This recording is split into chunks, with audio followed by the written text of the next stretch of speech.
Chapter 382. Xianxia was speechless. He somehow felt that this man was treating him like a spinning top. In particular, his gaze seemed gentle but actually contained a strong sense of oppression. His scalp turned numb as he slandered Xianxia. "You'd better stay away from such a woman. She can elope with anyone she wants, is that so?" Shui chuckled, as if the scenery around her had come alive. "Is there such a good thing?" Xianxia was dumbfounded. There was an uproar in the live stream. Official announcement? "Thank you for the help, buddy. You can get your bento box now." "Aw, don't laugh like that, who can stand it? Attacking and belittling women is not a gentleman's behavior. It doesn't make you look noble." Shui said unhurriedly, "If you can't even show respect, I'm very suspicious of your real purpose for coming here to look for Sister E." There were some things that everyone was well aware of, but they just didn't say it out loud. Shui, on the other hand, exposed Xianxia's ugly and dirty thoughts. Xianxia was immediately embarrassed. I came to look for her because she said that she wanted to marry me and even pestered me, so? Do you like her?" "Of course not, but after all, she's been pestering me." Xianxia began to spout nonsense under Shui's intimidating aura. Shui nodded slightly with a clear expression. "Mr. Xianxia, you're really contradicting yourself. On one hand, you belittle Sister E and keep saying that you don't fancy her, but on the other hand, you're pestering Sister E like a dogskin plaster and insisting on marrying her despite her wishes. I think I can use one word to describe your behavior." After a pause, he turned to look at the camera and tilted his head slightly. "If I say it out loud, our live stream will probably be banned." His fair and slender fingers gently pressed against his lips. A large group of viewers in front of the screen were stunned. "Shocking. Shui actually knows how to act cute." Okay, don't talk. Otherwise, I'm going to remember your name." "Ha ha ha, Shui is so mean. Others don't hit people in the face, but he's hitting people in the face." Xianxia was rebuked until he was like a mute, unable to say anything for a long time. At this point, the audience was not stupid. They could tell that he had ulterior motives. However, there were still people who used Xianxia as an excuse to scold her. Shui seemed to have guessed the public opinion on the internet. He leaned lazily against the pillar of the pavilion with his long legs slightly bent. "Xianxia doesn't even fancy me. Why would he fancy you? Everyone. Come on, you're the best actor. Can't you have a bit of a burden? How can you be so self-deprecating? Even the haters aren't as good as you." Xianxia, who had always found Shui to be an eyesore, suddenly felt that this rascal, it was all right. He snorted, "What's there to compare that dog with you? Comparing the two of you is simply a scammer." Xianxia was speechless. "It's a knowing blow." Xianxia's grandmother said smilingly, "Mr. Xianxia, don't feel inferior. You're still better than Shui in one aspect. You may be ugly, but you're thick-skinned." Xianxia was speechless. Doubles? At this moment, Xiaonaofu, who had been missing for a long time, finally returned. It was holding a fat rat in its mouth and nimbly jumped to Xianxia's feet before throwing it onto his shoes. Xianxia exclaimed, "Aw, rat. There's a rat." He was so frightened that he completely lost his composure, as if he was a ridiculous clown. The crowd burst into laughter. Anger rose in Xianxia's heart and he kicked at Xiaonaofu. However, a creamy yellow figure at the side pushed Xiaonaofu away. Before Xianxia's foot could even touch a few strands of its fur, little Shiji rolled on the ground and went far away. It hummed feebly and aggrievedly. "Woof!" Xianxia's eyes widened in shock. "Scammer. This is what you call scammer. Why are dogs pretending to be White Lotus these days?" Chapter 383. In the eyes of the netizens, little Shiji was trying to protect Xiaonaofu, but in the end, Xiao Naofu kicked him hard. Dog lovers are condemning him. Damn it, this ugly man is so vicious. It's just an innocent and pitiful dog. Pitiful, pitiful, someone said that Xiao Naofu was in the wrong and was immediately rebuked. It's only right for cats to catch mice. Isn't it because Xianyu is so outrageous that even Xiao Naofu can't stand it and teach him a lesson on behalf of Sister Yi? I don't care, Xiao Naofu is the cutest in the world. I won't allow anyone in this world to dislike it. Xiangyi hurriedly went to check on little Shiji's injuries while little Shiji continued to put on an act and rubbed its head against her calf. Even Xiao Naofu was fooled and scurried over with its short legs. Meow meow. Stray dog, what's wrong with you? Little Shiji barked. Woof woof. Xiao Naofu didn't know how to speak dog language, but it felt as if little Shiji was saying, "My wound hurts so much." After hesitating for a few seconds, it condescended and licked little Shiji's fur while swallowing the humiliation. Ah meow. It won't hurt anymore if you lick it. The heartwarming scene made one feel even more distressed and infuriated. Xianyu would never have thought that using public opinion to manipulate the emotions of netizens would result in a backlash that came too easily. Tell him to get lost. Tell him to get lost. I'm begging you to whip him. Whip him like a spinning top. My heart aches for little Shiji. Xiao Naofu must be blaming itself too. U1S1 Xiao Naofu is so nice. Xiao Naofu has taken the initiative to lick little Shiji's fur. In the animal world, that's a sign of goodwill and affection. Xiangyi looked up with an icy cold gaze. When he met her gaze, Xianyu's heart trembled as he felt that the Xiangyi in front of him was extremely unfamiliar. She had changed from a vain and pompous girl who had her thoughts written all over her face to an existence that he dared not look at. I didn't kick it on purpose. Xianyu broke out in cold sweat and continued, besides, it's just a beast. So what if I kicked it? How can a beast compare to a human? Xiangyi nodded. You're right. Xianyu heaved a sigh of relief. Seems like this woman still cares about me. In the next second, Xiangyi said indifferently, you're a human? Xianyu. The live stream. Even the staff at the scene were dumbfounded. F***ck, so Sister E knows how to insult people too? Sure Sui answered lazily, calling him a beast seems to be an insult to the word beast. Xiangyi sneered. Is he worthy? The two of them sang the same tune and cooperated seamlessly. The lethality of their attacks was off the charts. Xianyu's face was extremely sullen, but he didn't know how to refute. You're human. You've added more insults to your vocabulary. Sure Sui and Sister E have such great chemistry. They're like parents protecting their children. Turns out Sister E has a temper too. She's so adorable when she's so fierce. I want to rub her. Mr. Xian, take care.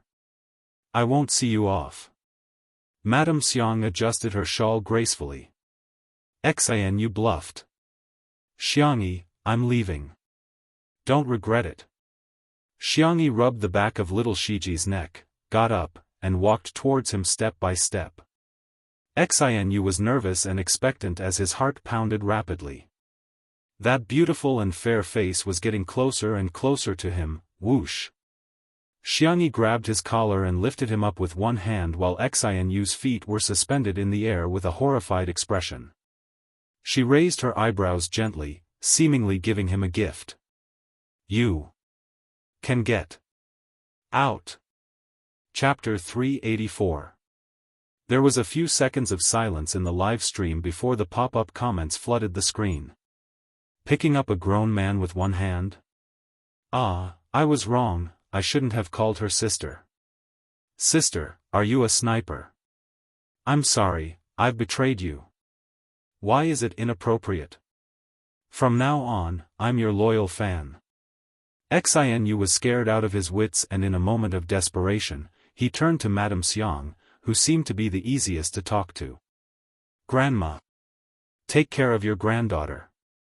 She's not behaving like a girl at all. Madame Xiang blinked and asked, Old man, did you see anything? Xiang Yin answered calmly, I'm old and my eyesight is poor.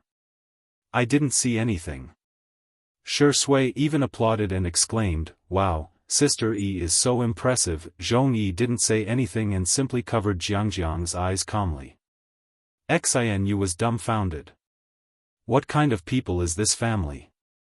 Xiang Yi carried him a few meters away with a straight face before throwing him out and slamming the small wooden door of the garden that led to the manor. Don't bother me again. Otherwise, you'll have to bear the consequences. Xiang Yi had always been a good-tempered person, but that didn't mean that she didn't have a temper. Xianyu was so frightened that he peed his pants and stumbled out. The photographer, old Zhang, even gave him a close-up shot and recorded his disheveled back view. The spicy tutu girls felt extremely relieved. That's the right way to treat scumbags. Reason is for humans, scumbags don't count as humans. There's no need to reason with them. Xiang Yi took a deep breath, calmed herself down, and carried little Shiji back to the living room. Xiao Naofu's footsteps were light and it carried little Shiji's kennel into its luxurious cat mansion before her. Meow. Meow meow. Humph, stinky dog, I'm not being nice to you. It's just, the mansion is too big. I'm just letting you have a little space. Xiang Yi's eyes were filled with warmth. Xiao Naofu, you've grown up. Xiao Naofu looked away, feeling a little embarrassed. After placing little Shiji in the kennel, she raised her hand and stroked the dog for a while. Xiao Naofu suddenly became envious again. It aggressively snuggled up to Xiang Yi's hand and rubbed itself against her like a spoiled little kitten. Meow. You're not allowed to touch the dog. You can only touch this hoo-hoo. You are really a little troublemaker. Xiang Yi's tone was helpless and doting, but she gave Xiao Naofu a full massage. Rubbing the back of its neck and pinching its ears, the kitten soon couldn't take it anymore. It was so comfortable that it relaxed. It took the initiative to approach Xiang Yi, wanting to kiss her. Xiang Yi remembered its heroic posture of catching the mouse just now and was very moved. Then, she covered its mouth. Cough, you can only kiss after brushing your teeth. Xiao Naofu instantly showed a heartbroken expression. Meow, meow, meow. This damned stupid woman actually dared to despise this handsome hoo-hoo. The netizens in the live stream were dying of laughter. Xiao Naofu, it was a mistake after all, Shi Sui. This is a lesson, remember it. You can only kiss after brushing your teeth. Under Xiao Naofu's heartless gaze, Xiang Yi's heart softened again. She coaxed softly, shall we kiss on the forehead then? Humph. It humphed in a childish voice. Xiang Yi leaned forward, her hair cascading down, and her cherry-colored lips pouted slightly. There was a soft, pop sound, but it didn't land on the kitten's forehead. Instead, it landed on the back of the man's fair and slender hand. It was Shi Sui, who had placed her hand between Xiao Naofu and her lips. The netizens were flabbergasted. Shi Sui is the most shameless of the family of four. Chapter 385. He did it with his own hands. That means he kissed her on the lips. Hey, aren't you going a little overboard by rounding things off? Ha ha ha, Xiao Naofu's expression is so funny, cat. JPG, even Xiang Yi was dumbfounded, let alone the netizens. The calmest person was none other than Shi Sui. Shi Sui's long and narrow eyes curved in joy, but he said righteously, Sister Yi, you're taking advantage of Xiao Naofu so openly. It won't be able to find a girlfriend. Xiang Yi? Xiao Naofu? The netizens? Li Jianyu's mouth twitched. Daddy sure, although Xiao Naofu and little Shiji are not humans, you're a dog. Wan Qing's eyes were full of smiles, as if she had seen through something. Xiang Yi took a few seconds to react. She retreated slightly and put some distance between her lips and the back of his hand. She asked softly, what are you going to do then? Shui chuckled and asked, why? Are you disgusted with me? I'm not, don't spout nonsense. Shui began to sigh and said, actually, I think what that man said just now makes sense. No one will want an unclean boy. Xianxia panicked and exclaimed, no. Don't listen to his nonsense. Don't take the words of annoying people to heart. You're not an unwanted kid. Shui pinched her face and teased, I'm 7 years older than you, how dare you call me a kid? Xianxia said. Big friend. The interaction between the two made countless netizens smile in front of their screens. I'm shedding tears of envy. Lonely, lonely, lonely, lonely, lonely. I have a feeling that Shui's subtext is, if I'm unclean, you have to be responsible for me. Xiangyi, you're such a silly child. This dog of a man is tricking you. Why are you so silly and sweet in front of him? Xiao Naofu meowed angrily. It wanted to scratch Shui, but it was afraid of being taken away for sterilization, so it could only bark at him a few times. Little Shiji's black eyes were moist as he curled his tail around Xiao Naofu's and pulled the little kitten into his arms. Fortunately, the kennel was big enough and the kitten was small, so it was not crowded when they slept together. Xiao Naofu was both aggrieved and angry, its little paws pounding on the soft kennel.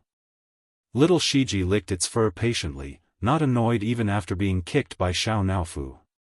Only then did Xiangyi realize that their conversation was slightly ambiguous, and the atmosphere was strange. She looked at the clock on the wall and coughed. It's 8:00. Why don't we watch TV? Shui always listened to her. Okay. The netizens in the live stream room were speechless. Forget about the previous hashtag I'm watching a live stream hashtag, but now hashtag I'm watching a variety show hashtag. Xiangyi went to turn on the TV while her grandparents, Zhongyi, and Jiangjiang came over one after another. The opening was a cartoon version of Xiangyi and Shui planting flowers and vegetables, fishing, and catching pigs. Jiangjiang watched with rapt attention. Wow! The production team was stunned for a while before realizing that Xiangyi's unintentional actions were actually good publicity. Their live stream had such high traffic, it would be a waste not to use it. Hence, Li Jianyu frantically began to advertise in the voiceover. Dear viewers, please stay tuned to Nanjing Satellite TV's 2 Under One Roof. Those who have a TV, please support the broadcast. Those who don't, please download Nanjing TV. While he was speaking, the show began. Although countless netizens were teasing Li Jianyu, they still switched on the TV and downloaded the software. The production team of Eating Well for All 3 Meals almost fainted from anger when they found out about this. Chapter 386. Why didn't we think of such a simple, effective, and direct publicity method? In the group chat of Muyao TV, the director sent a voice message and flew into a rage. Are you all idiots? How can you not think of this? The others were complaining incessantly. Before Wan Qing left, she had actually done the work of several people on her own, and her completion rate was particularly high. As soon as she left, it was no exaggeration to say that the planning department and the publicity department were half paralyzed. They were leaderless and their work efficiency was extremely low. Only now did they begin to regret it. How great would it be if Wan Qing hadn't left? Wouldn't I have pushed all the work to her? Wouldn't I have been the scapegoat? On the other hand, Xiangyi began to get restless after watching the introduction. She hadn't watched much of 2 Under One Roof, but now it seemed that she didn't have a good sense of camera angles in the first episode. She looked like she wasn't very smart. Why don't we change the channel? Xiangyi said seriously. Let's watch the news and find out about national affairs. Madame Xiang exclaimed, this is so interesting. Our dear Tutu is on TV, she's so impressive. I'm going to post this on my WeChat moments. Xiang Yin said, listen to your grandma. Xiangyi said. Okay. The netizens were appalled. Ha ha ha, large-scale public execution, Sister E, did you grow up eating cuteness? Turns out grandma is the person with the highest status in the family. The first episode was edited by Li Jianyu himself, and the title was The Most Valuable Thing in Life is Friends. There were two main plots, one of which was between Shi Sui and Director Yen. Director Yen was both Shi Sui's talent scout and a good friend of Shi Sui's. When old friends reunited, this plot was heartwarming.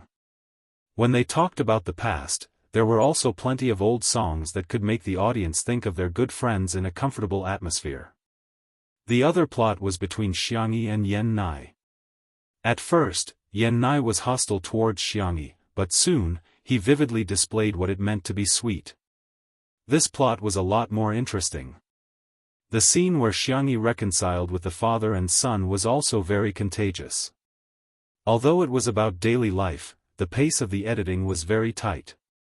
After an hour and a half, it made people feel that it was not enough. This variety show was too interesting. What? The second episode will only be broadcasted next week? Many people beat their chests and stamped their feet. In the end, they found out that this was actually a live broadcast program. In an instant, many new viewers who had been attracted by television flooded into the live broadcast room. The director's room was filled with all sorts of equipment and instruments. Li Jianyu and the others refreshed the online version's views. 160 million. The production team, exclamation point. It exploded.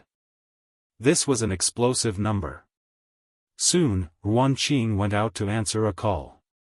When she returned, she said calmly, "The viewership ratings are out." "How much?" Li Jianyu was the first to ask. He grabbed his hair again. Don't tell me. I don't dare to listen." Although the online version's numbers were good, if the viewership ratings were too low, he would still feel frustrated. Ruan Qing smiled. "It is indeed an unbelievable number. I'm not listening, I'm not listening." Ruan Qing ignored him and said to the crowd, "The average viewership rating is 2.18, and the highest is 2.46. All of a sudden, there were cheers in the small room. At the same time, Miao TV had also received the news. The viewership ratings for the premiere of Eating Well for All 3 Meals yesterday were the highest at 1.8, but later on, the average viewership ratings dropped to about 1.6. Meanwhile, the viewership ratings for Two Under One Roof had exceeded 2. This was like rubbing them against the ground. Chapter 387. Moreover, Eating Well for All 3 Meals had a high viewership rating in the first few minutes of the broadcast, but it gradually decreased later on. On the other hand, Two Under One Roof was steadily increasing in viewership.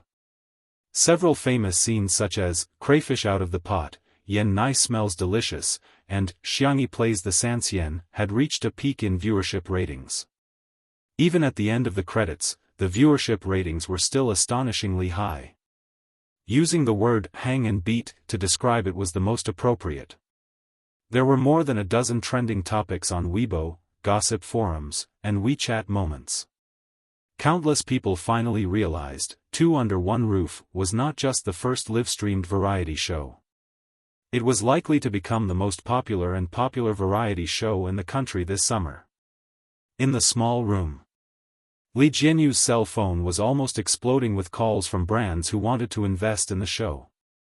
Fortunately, Ruan Qing was already prepared. She transferred his number to her 2 assistants' cell phones, thus giving her some time to relax. Li Jianyu smiled foolishly like a landlord's son and said, "It feels so good to have a sugar daddy chasing after me and vying to give me money. It's like a free lunch falling from the sky, right into my mouth." Ruan Qing said, "You're too familiar with calling me daddy." Li Jianyu said righteously, "I'm your daddy if I give you money." Hearing this, Ruan Qing took out a bill from her bag and slapped it on Li Jianyu's palm. She smiled and said, "Call me daddy." Li Jianyu said shyly, I'm so embarrassed. Give it back to me then, Ruanqing said, pretending to take the money back. Li Jianyu immediately corrected himself, Daddy Ruan. You have to keep your word. Ruanqing touched her chin and said, so that's how it feels. Call me Daddy again. Indeed, it feels pretty good. Do I have to call you Daddy just because you want me to? That'll be another price. Li Jianyu said seriously. Ruanqing was speechless. It was getting late at night. Xiang Yi and Madame Xiang had a regular routine and the two of them went to rest early. Jiangjiang kept rubbing her eyes. After Zhong Yi helped her wash up, she couldn't fall asleep and thus returned to the living room. By the floor-to-ceiling window, Shui was reading a book. The warm light blended a warm glaze on his handsome face, softening the contours of his whole person. He was completely different from the sharp and paranoid state he had been in during the filming of the movie. Xiang Yi was brushing Xiao Naofu's teeth. After carefully brushing his teeth twice, the little cat was already sleepy and was properly placed into a soft and fluffy cat bed. Good night, Xiao Naofu. Little Shiji licked her palm while Xiang Yi rubbed the Shiba Inu's head. Good night, little Shiji. Zhong Yi looked at her in surprise. She seemed to understand why Shui treated Xiang Yi differently. The most irresistible thing in this world was gentleness. Senior Zhong. Xiang Yi saw her and took the initiative to greet her. Do you want to eat supper? The audience, who thought that the live stream was about to end, suddenly wailed. Stop. Stop it. Gain 3 pounds every time you live stream, Sister E, are you hungry? Do you want to eat? Do you want supper? Little Vase, do you see that man by the window? Can't you go and get lovey-dovey with him? All you do is cook all day long. I'm so angry. Zhong Yi was stunned for a moment and somehow relaxed. Do you have wine? Shui, who was reading, glanced over casually. A certain drunkard's eyes lit up. Yes, yes. A few minutes later. Xiang Yi happily came out of the kitchen with shredded squid and some side dishes. Shui was waiting at the door. He looked at her with a smirk. Chapter 388. Seeing him, Xiang Yi inexplicably felt a little guilty. Sister E, are you going to drink with someone? Shui asked calmly. Xiang Yi knew that he couldn't drink today because he had work the next morning. She tried to figure out what he was thinking. Are you jealous of us? The netizens were dumbfounded. Sister E, what kind of dangerous statement is that? Ha ha ha, what kind of cutie is this? Ha. Pretty sister x pretty sister. That seems a little fun.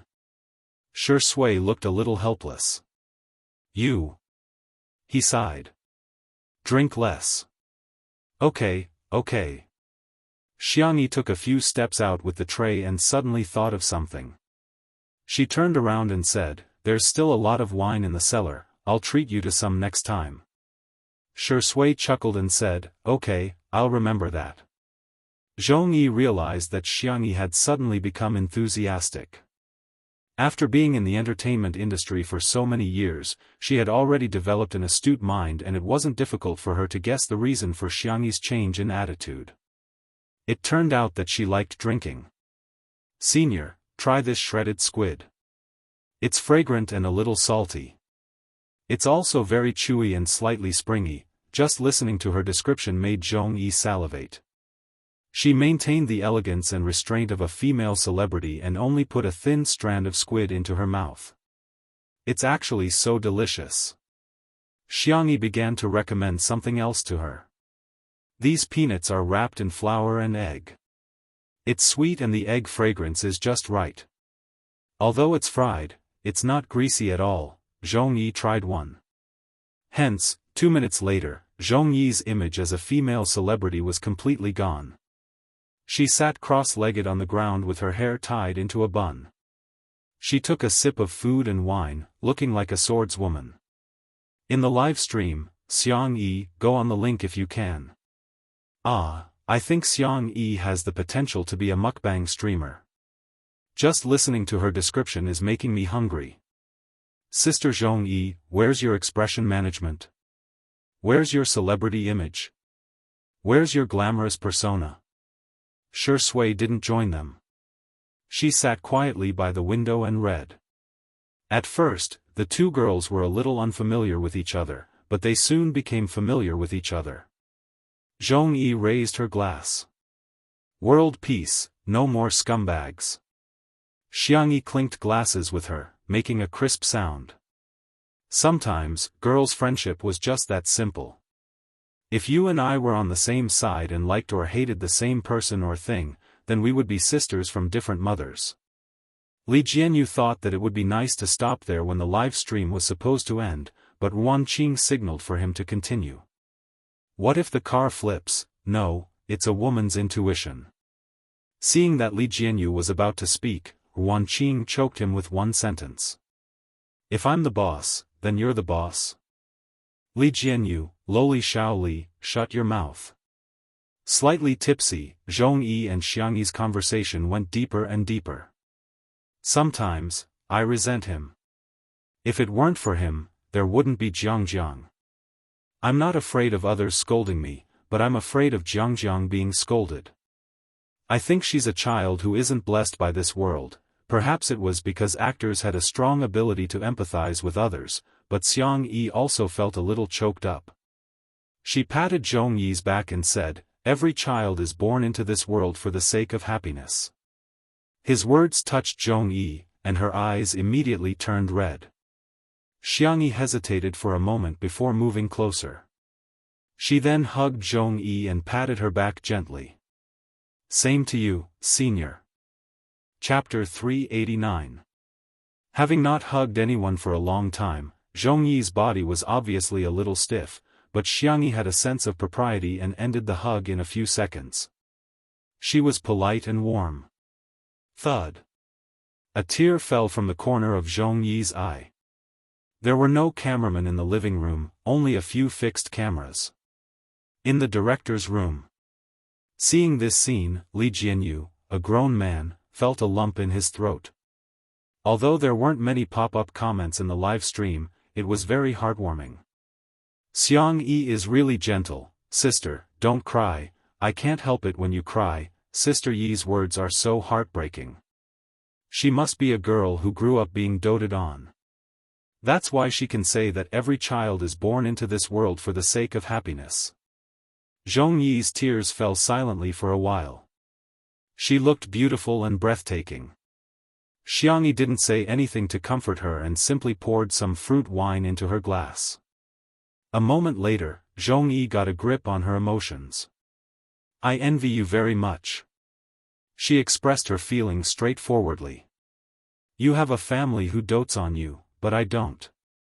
During the most difficult period, no one comforted me when I called home.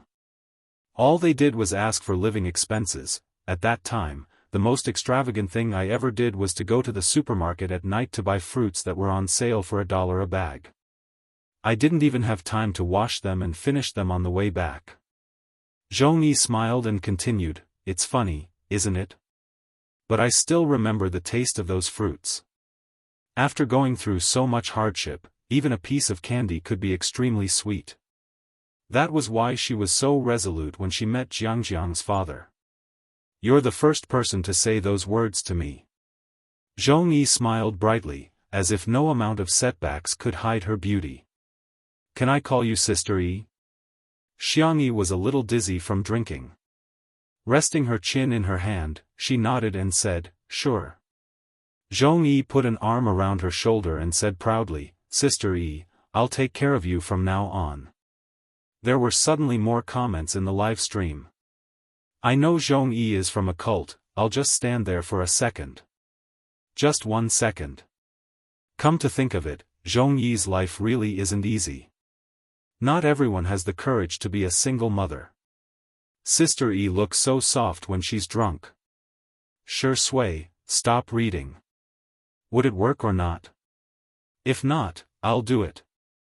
The live broadcast came to an abrupt end. As Ruan Qing expected, Xiangyi and Zhongyi's drinking party didn't fail.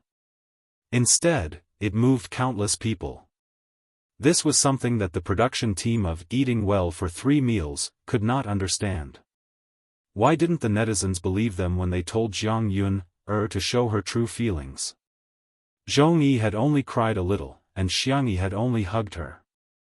How could the two of them become a couple? The production team of Eating Well for 3 Meals was extremely depressed. In the almost suffocating atmosphere, someone came up with a stupid idea and suggested, "I think the success of 2 Under One Roof must be because of the good script. Why don't we poach their planner and scriptwriter?" Unexpectedly, this suggestion received widespread approval. Since they couldn't fight head-on, they could use underhanded tactics. In the end, the two girls had too much to drink. Shi Sui asked Ruan Qing to send Zhongyi back to her room and help take care of Jiangjiang while she carried Xiangyi in her arms. Ruan Qing looked at her with a subtle gaze and said, "Li Jianyu said that you're worse than little Shiji. I thought it was a joke, but I didn't expect it to be true." Shi Sui raised his eyebrows, a joyful smile in his dark eyes. "Thank you, you flatter me." Chapter 390. Ruan Qing was speechless for a while before teasing, "Aren't you afraid that Sister Yi's brother will come back?" Even she was a little intimidated by Sangchen's domineering aura. Shi Sui smirked and said in a mysterious tone, "Him? He should be busy." Ruan Qing was dumbfounded. In a bar in Nanchang. Although Xianyu made a fool of himself in the live stream of 2 Under One Roof and was ridiculed by the netizens, he had achieved his goal. He was still famous after all. Now that he had gained popularity, a group of internet celebrities in the company were surrounding him and sucking up to him, feeding him fruits, and toasting him. Xianyu was thick-skinned in the first place. In the blink of an eye, he forgot about the embarrassing scene just now and began to brag. "Xiangyi, she looks just like that in real life. She's petty and unpresentable. Women have to behave like women. Look at her, which part of her looks like a woman? She's just a shrew. If you ask me, I should have called the police and locked her up when she hit me. I should have taught her a lesson." He belittled Xiangyi to the point that she was nothing. His throat was dry, but he found that the little internet celebrities around him all had ugly expressions on their faces. "Who are you guys putting on such a long face for? Let's get high." In the next second, a cold young man's voice sounded behind him. "My sister is a shrew?" Immediately after, a devilish male voice spoke in a slightly faster pace. "I dare you to say that again." Xianyu felt a chill down his spine and his heart trembled. However, he heard 2 more voices one after another.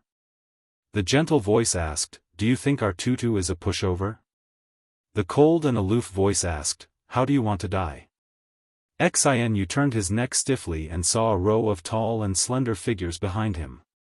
His vision immediately turned dark. "Hello, brothers."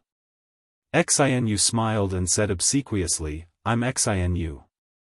Xiangyi likes me a lot. Have you forgotten?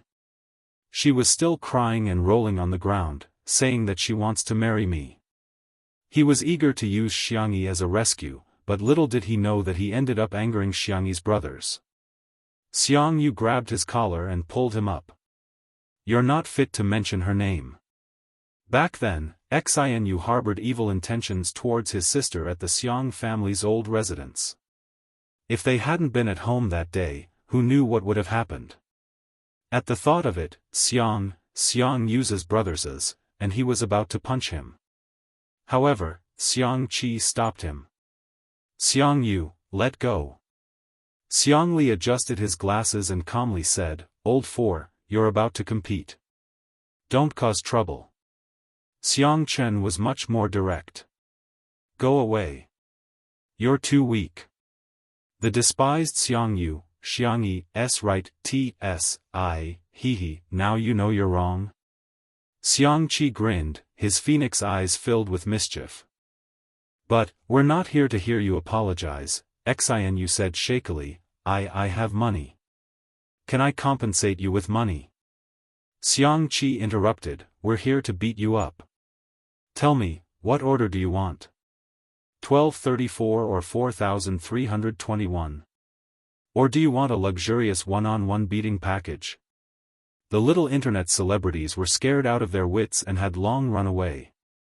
As for the bar, it had already been cleared. Xianyu wanted to cry but had no tears. Who would have thought that this family would be so protective? This time, I've offended someone I shouldn't have. I'm really done for.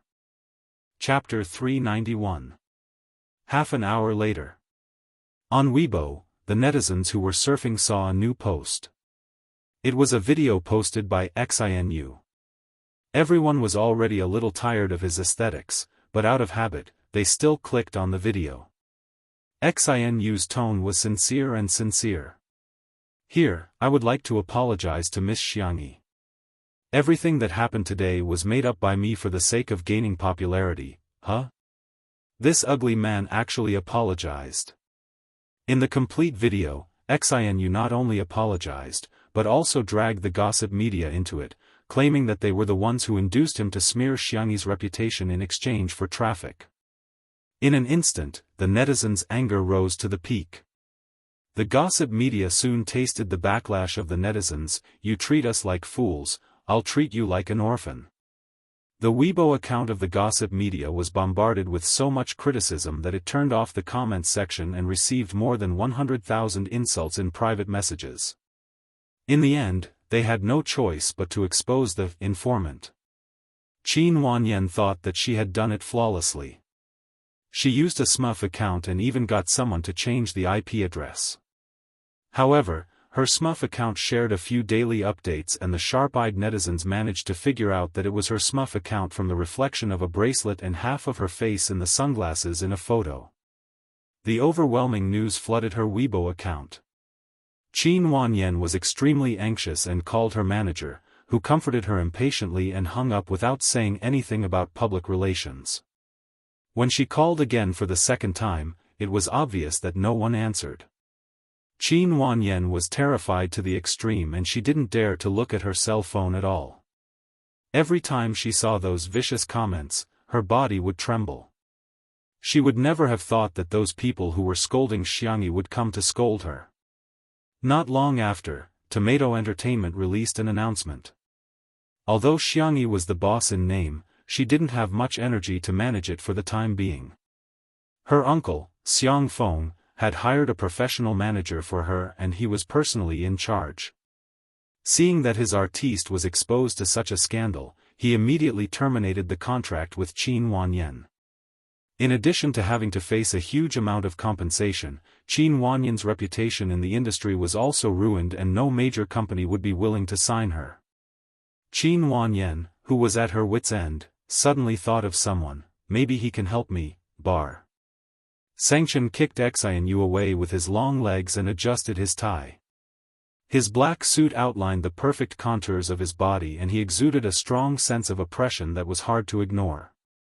Xiangli looked gentle, but he was even more ruthless than Sangchen.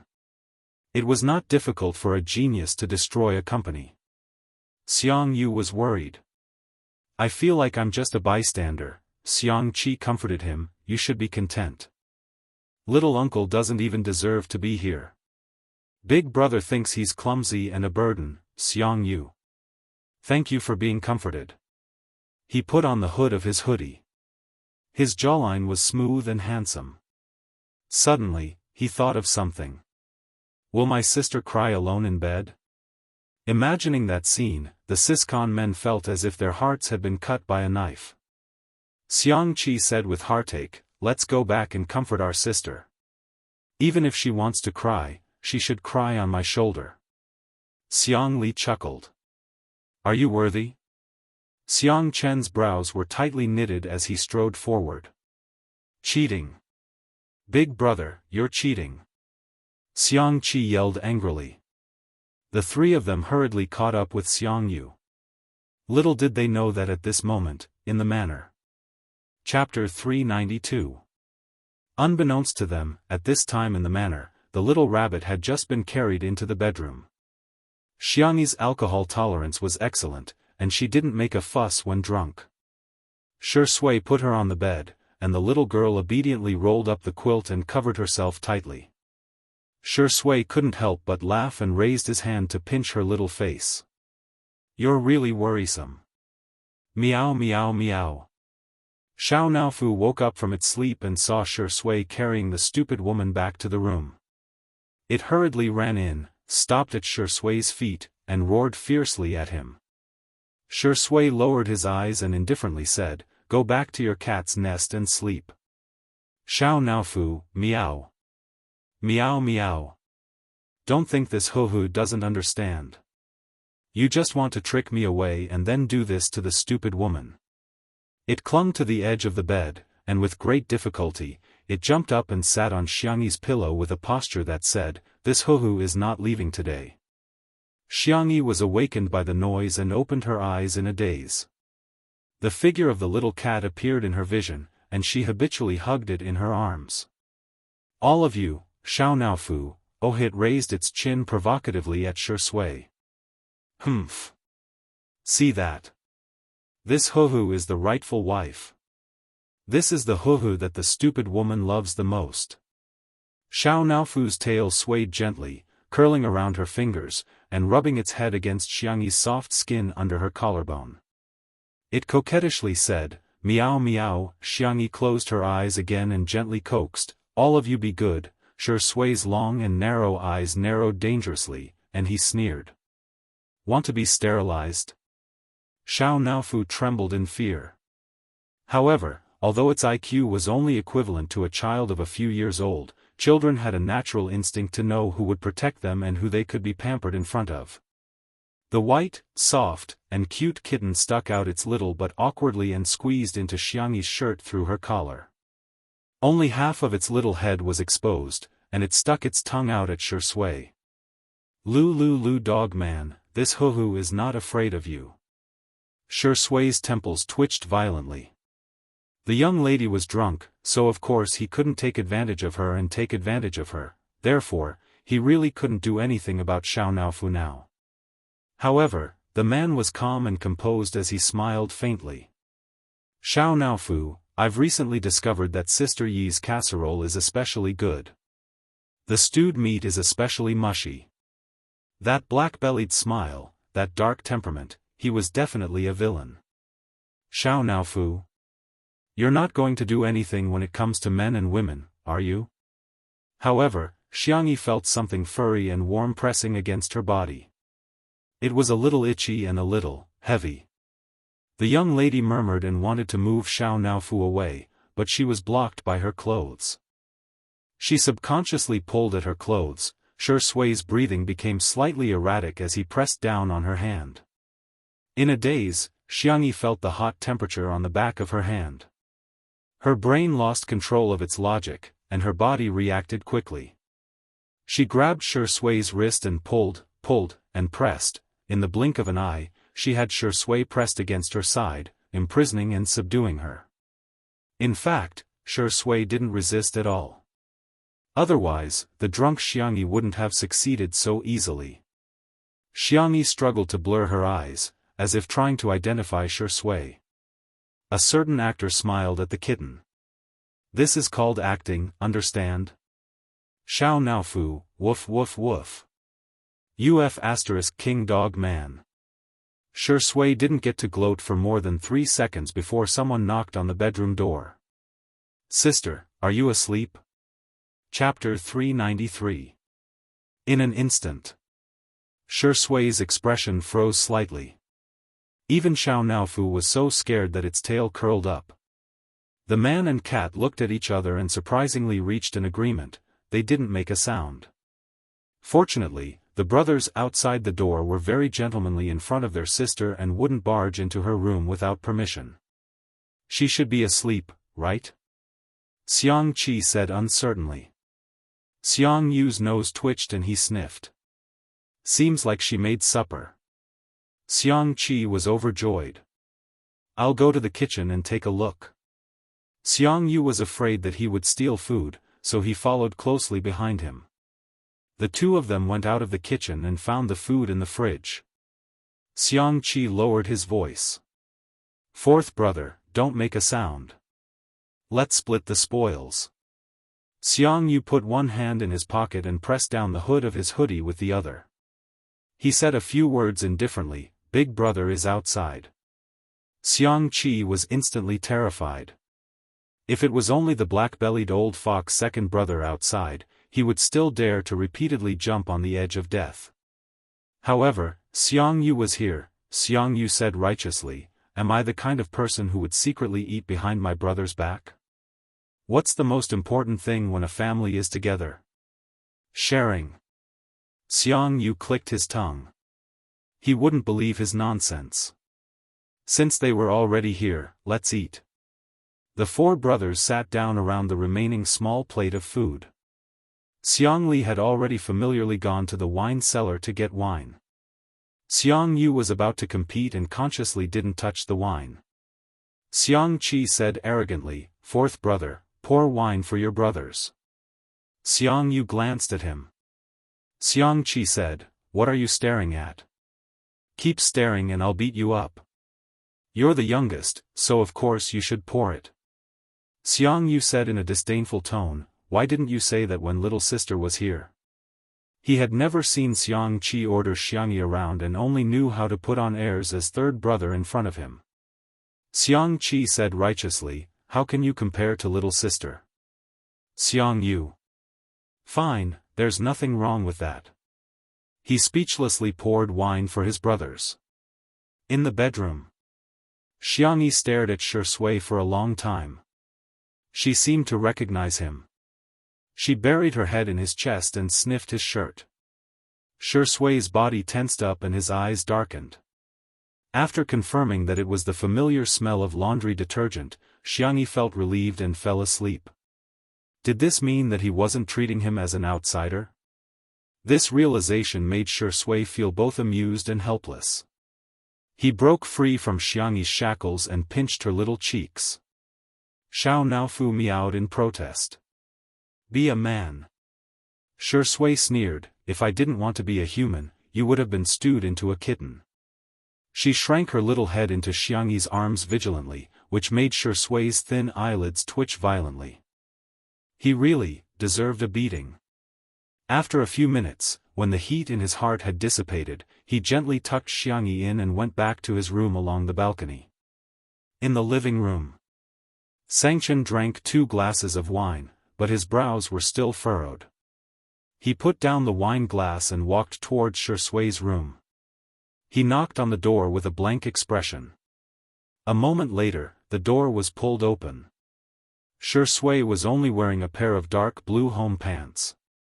He was wiping himself with a towel. "You're back.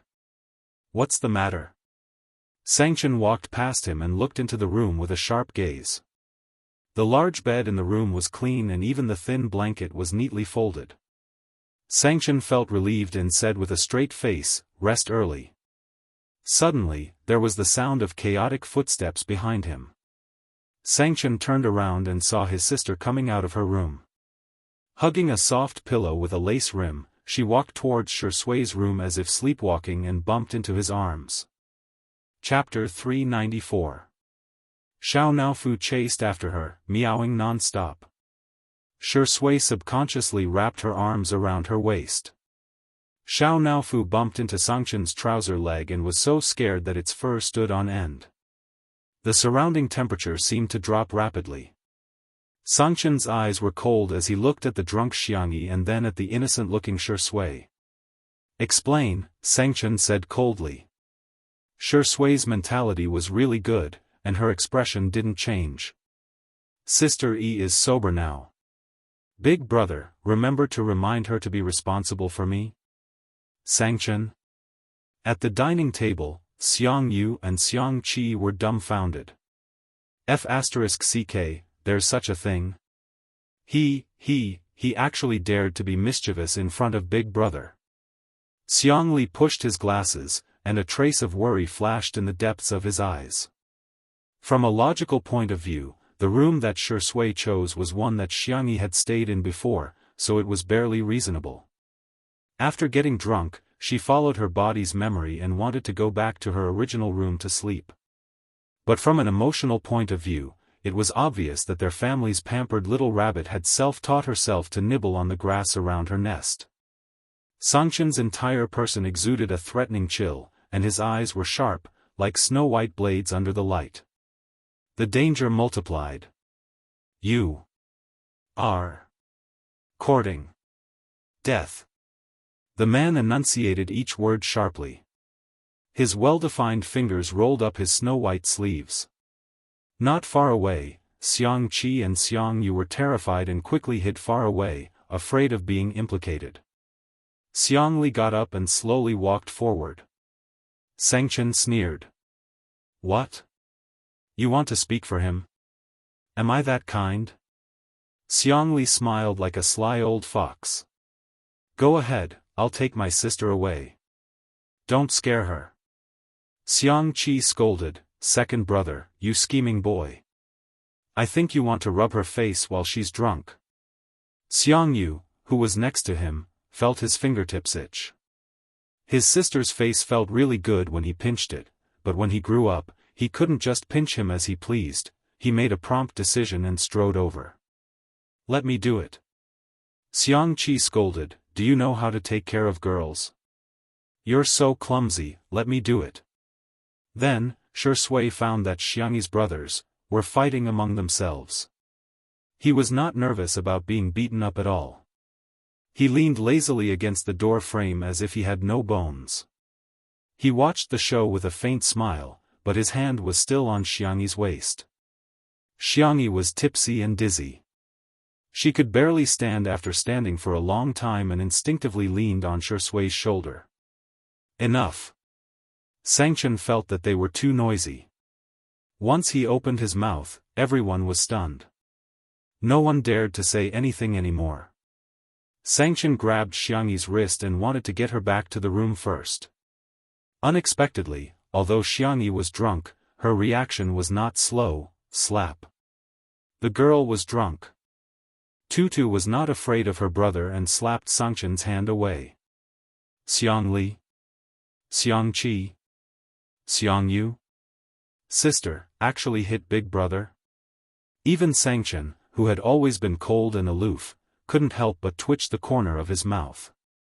Wow, looks like our sister Yi has her own ideas, Shui chuckled and said in a flirtatious voice, Sister Yi, do you want to go to big brother's room? Xiangyi didn't hear what he said at all. She only felt that his breath was the most familiar, so she responded softly. Shui's thin lips twitched. Do you want to sleep on big brother's bed? Xiang Yi blinked her eyes, her little expression very blank. Shui naturally took her pillow and said in a rippling voice, Okay, big brother will put the pillow properly for you. Chapter 395. Sangchen and the others watched as Shui held a pillow in one hand and Xiangyi in the other as he led her to the bed. He patted the bed and said in a coaxing tone, Go to sleep. Xiangyi yawned and obediently lay down on the bed. She even lifted the thin blanket to cover herself. Good night, Sister Yi. Xiangyi murmured softly and covered her head with the small blanket. It was as if she found him too noisy. Shui smiled and said, Go to sleep, I'm going to get beaten up. It could be said that he was very self-aware. In the underground boxing room, Xiang Yu, Xiang Qi, and Xiang Li were sweating profusely and panting. Xiang Li's breathing was the most erratic and he even took off his glasses. He usually didn't exercise and now he was regretting it. In the ring, Sangchen was still fighting with Shui. Again. Sweat flowed down Sangchen's chiseled jawline. The man's face was cold and his breathing was steady. Shui, who was opposite him, was still as calm and composed as ever. Shui is pretty good. Xiang Yu muttered. After all, he could fight with Xiang Yu. Xiang Qi was so tired that he was lying on the ground. Hearing his words, he kicked him. Can you not boost other people's morale and diminish your own? Xiangyu said, I don't know who it was that kept getting beaten up. He almost had to climb a pillar. Xiangqi said, you didn't get beaten up? What esports guru? I think you're just a little kid. The two of them argued endlessly. Xiangli silently sat a little further away from the two of them. The next day. In the nanny van, Si Chuanbai looked at the wound on his artist's eyebrow and sighed. You were beaten up. Shi Sui was speechless. Why did he feel like he was waiting for him to get beaten up? Luckily, the wound is small. Let Shaoli cover it for you later. Si Chuanbai glanced at his leg and asked sincerely, how's your leg? Do you need me to rent a wheelchair to push you to the event? Shi Sui was confused. Are you my manager or my #1 anti-fan? He sounded helpless. Si Chuanbai said righteously, I'm Miss Xiangyi's manager and her family. You're just an artist that I've managed in passing. The makeup artist couldn't help but laugh. He was Shi Sui's personal makeup artist. After so many years, they had a close relationship, so he spoke freely. If the netizens knew that you were finally beaten up by Sister Yi's brother, they would definitely set off firecrackers. Shi Sui, am I hated by humans and dogs now? It's because other than the couple fans, everyone wants Sister Yi to be beautiful alone. The makeup artist teased. Oh yes, I heard that the guest today is Fu Jiayan. He is famous for flirting with girls. You have to work harder, otherwise Sister Yi might be won over by another man. When Xiangyi woke up, she realized that she was in Shi Sui's room and was dumbfounded. She felt guilty and tiptoed to open the door. Just as she was about to sneak back to her room, she heard a cold voice above her head. You're awake? Xiangyi instinctively stood at attention and greeted him dryly. Good morning, big brother. What do you want to eat? I'll make it for you. You've learned how to please people? Xiangyi said seriously, it's only right to be nice to big brother. Sangchen's expression was still cold, but he couldn't help but smile. He accidentally tugged at his wound and sucked in a breath of cold air. Xiangyi asked, Brother, why are you injured? What did you do yesterday? Sangchen sneered. I hit a dog. Xiangyi. Chapter 396. Xiang Yin and Madame Xiang got up early and left a note, saying that they had gone hiking together. Breakfast was prepared by her brothers. Although the taste was ordinary, Xiangyi ate it with great satisfaction. Zhong Yi completely let herself go. She didn't even put on any makeup. She was drinking beef and radish soup with Xiang Yi to sober up. After breakfast, Zhong Yi got ready to leave with Jiang. The live stream happened to start and the netizens discovered that Xiangyi had stuffed the trunk of Zhong Yi's nanny van to the brim. There were spicy rabbit heads, cream strawberries, and other specialties from Little Rabbit Farm, as well as chili noodles, chili oil, plum wine, and so on. There was also a small gift for Jiang, which was a furry rabbit plushie. This is my favorite rabbit, it's for you. Jiang blinked her large eyes and shook her head. I can't accept it then. Mommy says that it's called snatching someone else's love. Xiangyi smiled gently and stroked her little head. But I like it better, Jiang. Jiang blushed and thanked her while hugging the rabbit. She then whispered into Zhong Yi's ear, Mommy, can we not accept the gift and just bring Auntie home? Although her voice was soft, she was wearing a microphone and her words were accurately captured in the live stream. Zhong Yi looks amazing without makeup too. Wow, I feel like Sister Yi really treats Zhong Yi as a friend. I can be a couple with Zhong Yi. Jiang, you've spoken my mind. Here, Auntie will give you a sack. Under Xiangyi's influence, Zhong Yi smiled brightly and changed the subject. Auntie's birthday is coming up soon, shall I give her a gift? Jiang exclaimed in a childish voice, Sure. Bye, Auntie. Jiang waved her chubby little paws and blew a kiss at Xiangyi. Xiang Yi made a gesture of catching it, and then made a heart gesture at her. After sending Zhong Yi and her daughter off, Xiangyi walked back to the living room. The netizens finally realized that all 4 of Xiangyi's brothers were present. All. Yes. Sangchen was replying to emails on his laptop by the French window. There was a cup of black coffee beside his hand. Xiangli was flipping through a book on the bookshelf. The sunlight shone on his white shirt, making him look elegant and modest. Xiang Qi was sewing a new apron for his sister with a needle and thread. He obviously had a devilish appearance, but doing this kind of thing didn't seem out of place. As for Xiang Yu, with the mentality of giving up on himself, he was waiting in front of the kitty villa, rubbing little Shiji and hugging Xiao Naofu. He looked like a scumbag who had a wife and a concubine in his arms. The netizens in the live stream, what kind of benefit is this? This sister-in-law is here to report for duty. Where are second sister-in-law's fans? Let me see you. I'm crying, I didn't expect to see my brothers in the same frame in my lifetime. The moment Xiangyi came in, her brothers all looked at her. Sit. Xiang Chen pointed at the empty seat on the opposite side. The young girl bit the bullet and went over to take a seat. She placed her hands on the table and sat down like an obedient child. Sangchen looked at her for a few seconds and suddenly said, "Do you know the dangers of puppy love?" Xiangyi was dumbfounded. Sangchen gestured and said, "Xiangli, come here and explain to her." Xiangli readily agreed and said gently, "Puppy love refers to the establishment of a romantic relationship between a man and a woman at an early age. The dangers are as follows. I'll break it down into 5 major points and 20 minor points." Xiangyi was dumbfounded.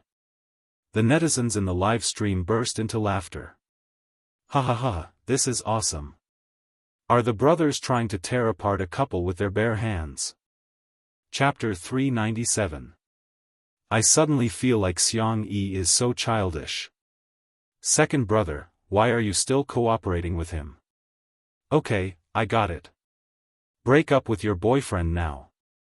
Oh right, I don't have a boyfriend yet. Xiangyi was lectured for more than 10 minutes. In summary, puppy love is a very harmful social activity. Xiang Li concluded in a gentle tone. Do you understand? Little bunny? Xiangyi defended herself with a pale face. I'm already 20 years old, huh? You're only 20 years old and you're already thinking about dating? Sangchen frowned, obviously disapproving of her behavior. Xiangli said gently, "You're not careful with your words. You haven't even celebrated your 20th birthday yet." Xiang Qi chimed in, "Yes, yes. Besides, you're still a baby at 20 years old." The 21-year-old Xiang Yu crossed his arms and said stiffly, "Yes." Xiang Yi said aggrievedly, but I'm not in a relationship yet." Sangchen frowned. You still want to take action? Xiang Li tried to smooth things over. It's better to nip the problem in the bud. Okay, Xiang Yi is right. Xiang Yi sighed helplessly. What else could she do but listen to her brother? The netizens who were watching the live stream couldn't stop laughing. Untimely CP fans are crying in the toilet. Ah, my country owes me a brother. Her brothers are right. Xiang Yi should be beautiful on her own.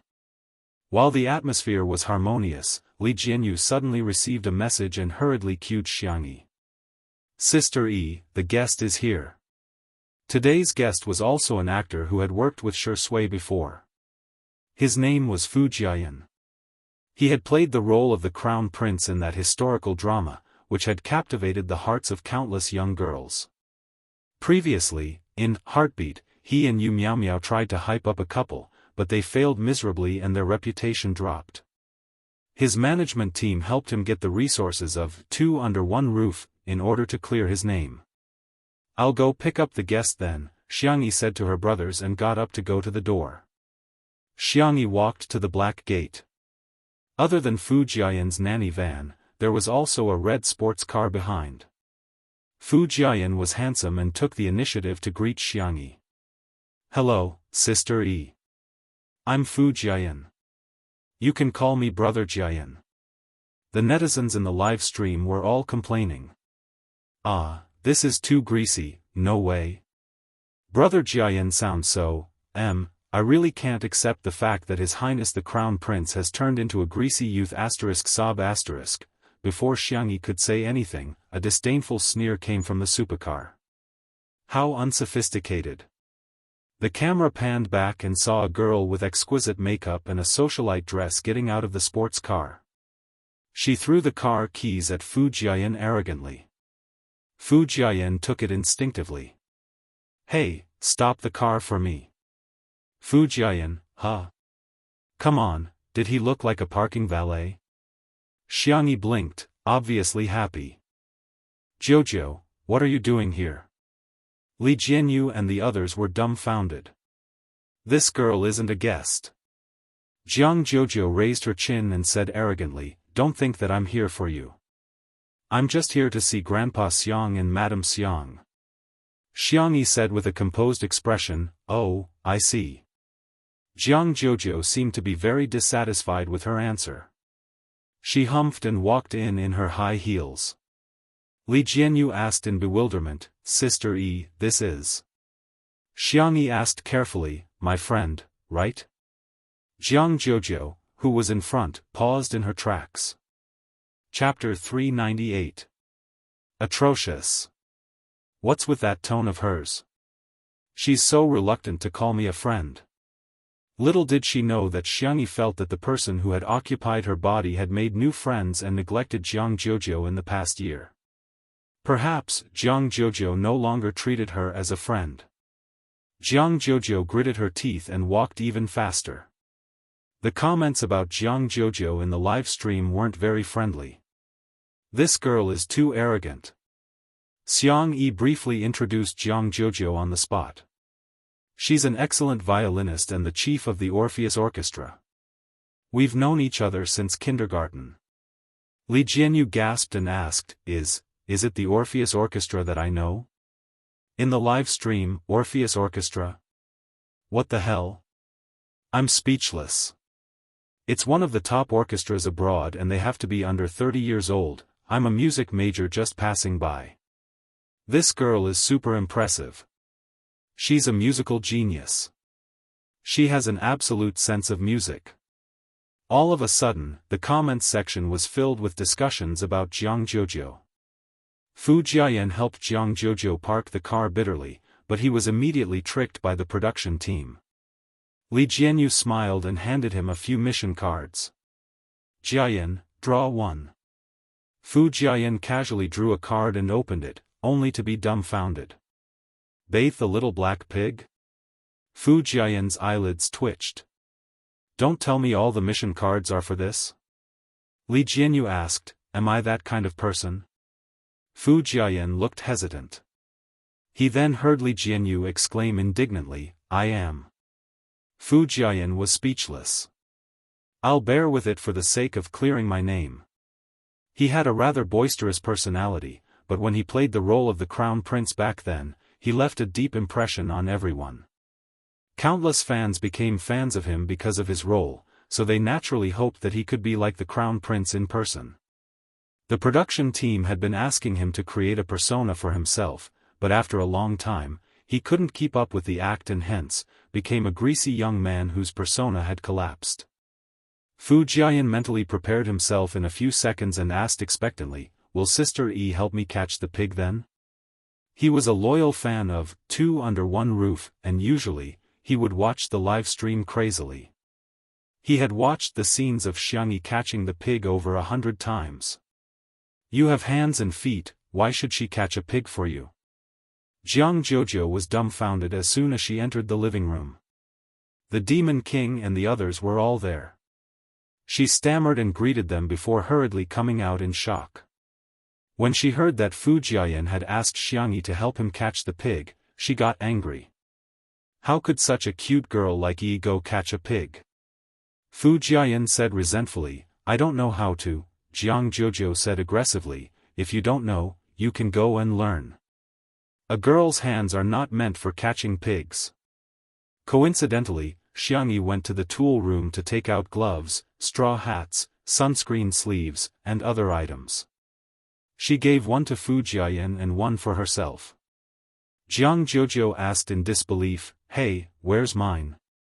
Xiangyi was stunned. "It's very sunny outside. Go to the living room and enjoy the air conditioning. There are snacks in the mini fridge." Jianghu's eyes widened. "Are you a devil? The great demon king is in the living room." Xiangyi thought about it and realized that Jianghu seemed to be quite afraid of Xiangchen. She asked tentatively, "Shall we go together then?" "Humph, since you've invited me so enthusiastically, I'll reluctantly agree to your suggestion." Fu Jiayan asked, "But didn't you say that girls can't catch pigs with their hands?" Jianghu rolled her eyes. "It's none of your business." Chapter 399. Fu Jiayan was speechless. "Am I being despised?" His deflated expression was so funny that everyone in the comments section of the live stream burst into laughter. Trying to reason with a girl? Brother, aren't you courting death? Does two under one roof have some kind of anti-filth function? Even Fu Jiayan finds it pleasing to the eye, shocking. A popular male celebrity is doing such a thing in broad daylight with two girls. Amidst the commotion of the audience, Xiangyi and the other two arrived at the farm. The little black pigs were being reared on the hillside. Fu Jiayan asked curiously, "Sister Yi, how many pigs do you have in total?" Xiangyi said, "Not many, just dozens." Fu Jiayan was shocked and he looked like a walking emoji. "Let me do the math. According to 40 yuan per catty of pork and 50 kilograms per pig, each pig is worth 4,000 yuan. There are so many of them on the mountain. They're not pigs, they're money." Jianghu said in disdain, "Look at how ignorant you are." Fu Jiayan scratched his head, feeling a little embarrassed. "I'll go catch one first and see if I can catch one. It's cooler here under the shade, you two wait for me here." Xiangyi said, Actually, you don't have to catch one," Jianghu interjected, "who are you looking down on? I'm not a good-for-nothing. I want to go too." Fu Jiayan said, "Let's see who catches it first then." Xiangyi said, "You really don't have to." The two of them didn't listen to her at all. They somehow felt like competing with each other and rushed up the hillside. Xiangyi was speechless. "Forget it, as long as you guys are happy." Fu Jiayan and Jianghu had their eyes on the same little black pig. The two of them pounced on it from both sides, only to be defeated. The little black pig scurried away. Fu Jiayan said regretfully, "What a pity, this pig is quite cute." Jianghu licked the corner of her lips and said, "It should be delicious braised pork." Fu Jiayan was speechless. All of a sudden, a large, sturdy, and powerful black pig appeared in front of them, followed by a little black pig that was whining. Jianghu turned pale and exclaimed, It can actually call Daddy over." Fu Jiayan pulled a long face. "Is it too late for us to call it Daddy now?" The answer was that it was too late. The big black boar dug into the ground and charged at the two of them aggressively. Ah! As a result, the live stream was filled with the screams of two people being chased by pigs. "Pig catching girl, Coco Love, F***ck, what kind of stupid variety show is this? I'm dying of laughter in front of the screen. Fu Jiayan must be a comedian deep down. It's such a pity that he didn't go into crosstalk." Fu Jiayan and Jianghu fled frantically together with the cameraman. For some reason, they alarmed the black pigs nearby. All of a sudden, the scene was extremely chaotic and there were piglets running wild all over the hillside. Seeing that the situation was becoming more and more dangerous, the audience gradually felt that something was wrong. There won't be an accident, right? Is there something wrong with the production team? Arranging such a dangerous mission, aren't the artists' lives more important? If she falls, there might be a stampede. What if she hurts the girl's hand? She's a violinist. This is really the most confusing act of the year. Can't the vase fairy do it herself? Why did she let the crown prince and the girl take the risk? This is too much. I suspect that she's doing it on purpose. She's jealous of Jianghu. She's the chief of Orpheus. It's easy for people to be jealous of their friends. If she goes to Orpheus, do you think anyone will want her? Chapter 400. Some people were purely worried about the safety of the guests, while others were stirring up trouble, wishing they could trample on Xianxia a few more times. There were only so many decent resources in the entertainment industry, and now that Xianxia had become famous, she was bound to touch the cake of others. Some people didn't want her to become famous. There were also people guarding against her exploding to the front line. As the situation became more and more dangerous, Li Jianyu also panicked and shouted through the loudspeaker, "Everyone, don't panic. Come to my side first." Before he finished speaking, a little black pig that was passing by bumped into his leg and Li Jianyu fell to the ground. He was speechless. The cameraman, old Zhang, did not forget to give him a close-up. However, no one could laugh now. The urgency of the audience seemed to be overflowing through the screen. "Oh my God, His Highness can't take this hit. Xianxia, can't you control your pig? I'm speechless. Where is she? Did she run away? How can she be so irresponsible? I'm speechless. Is the production team brainless? Why did they set up such a dangerous task?" Someone said weakly, "The last time Sister E caught pigs, it wasn't this dangerous. This should just be an accident." This person had just defended Xianxia, but he was criticized so badly that he began to doubt his life and shut himself up on the spot. Seeing that the chaotic situation couldn't be resolved, a clear whistle sounded. All of a sudden, the restless little black pigs quietened down. The whistle was melodious, and immediately afterwards, the little black pigs all headed in one direction. Everyone at the scene was speechless. The netizens were speechless. "Oh wow, is this a miracle?" Everyone looked at the source of the whistle in unison, only to see a slender girl carrying a bag of corn and a bag of vegetables, standing by a small pond not far away and whistling. She scattered the corn and vegetables on the ground, and the little black pigs obediently ate. After they were full, some jumped into the shallow water by the small pond and snorted. The scene changed from a violent and dangerous pig chase to a warm and harmonious rural life. The netizens were speechless. Didn't she just say that she didn't have to catch the pigs? Damn! Sister E was really strong. Carrying 2 such big sacks in one go? Anyway, I can't carry it.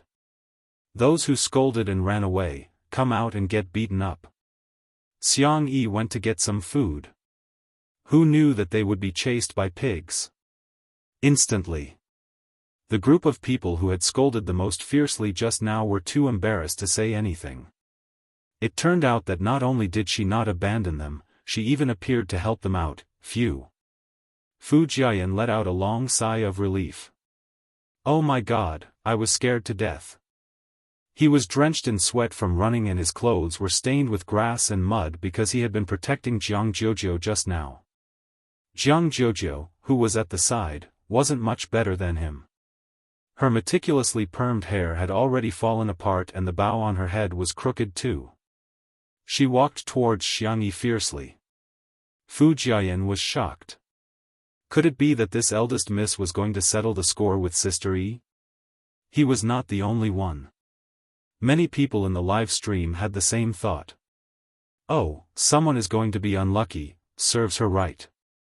Who told her not to appear earlier and make Jianghu so disheveled? Let's fight, let's fight. Let's tear our hair apart. It's finally time for a fight. I'm so excited. However, to everyone's surprise, Jianghu stood still with her hands on her waist. Hey!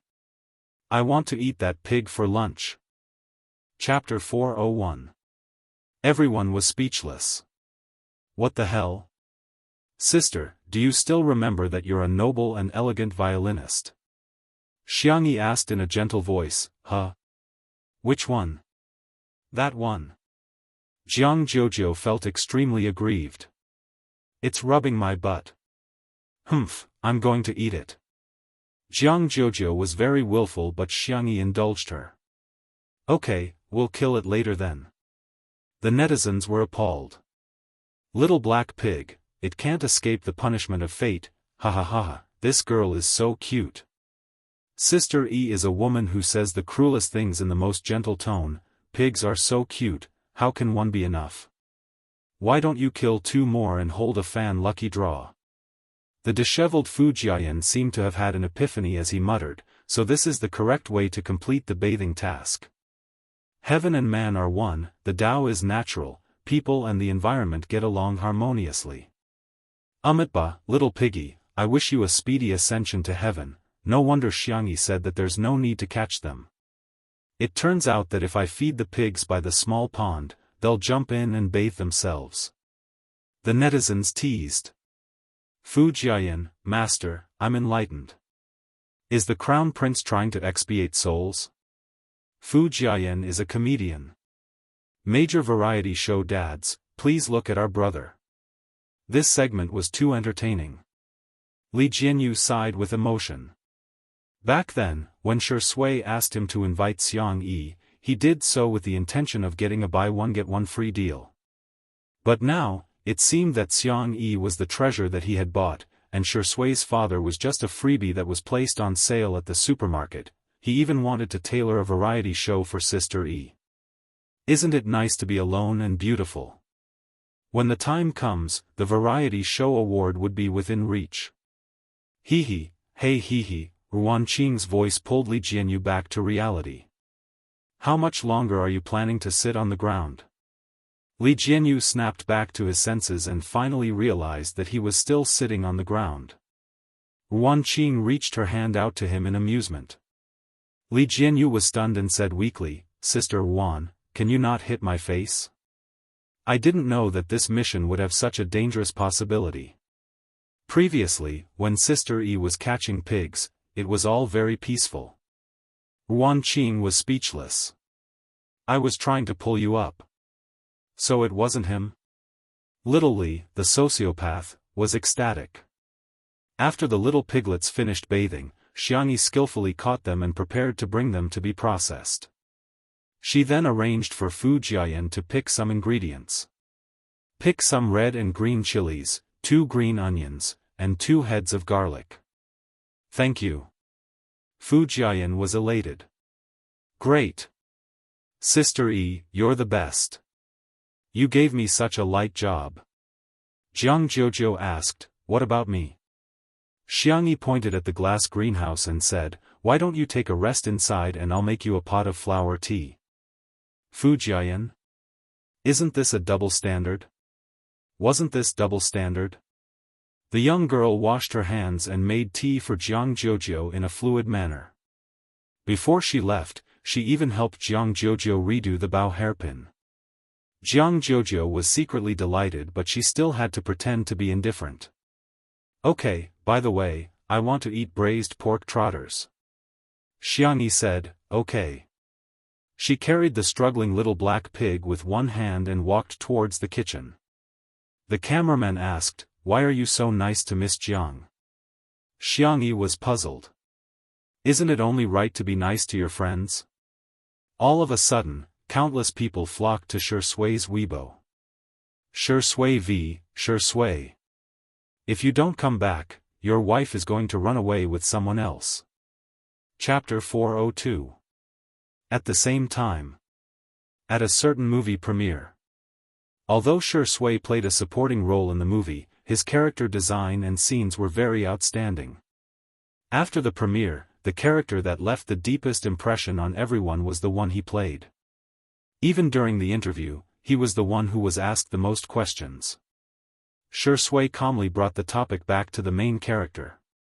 However, in the end, he still couldn't avoid the reporter's questions. Shui, some people say that you're lowering yourself by playing a supporting role for a newcomer even though you've already won the Best Actor award. What do you think? Shui pushed his gold-rimmed glasses up his nose and said gently, I used to be a newcomer too. For actors, it's important to know how to portray their roles well. Shui, what's your upcoming work schedule? Aren't you going to join the cast? Shui said, I'll take into account external factors and my own situation to choose the most suitable script. I won't let down the audience's expectations of me. The reporters were a little disappointed, but they were used to it. When Shui had just debuted, his words were logical and watertight. Although it could be considered an art of language, it was still not a hot topic in gimmicks. Until someone asked, the netizens are voting. Does Sister E like a wolf puppy or a puppy? Which type does Shui think he is? Which type does Sister E like?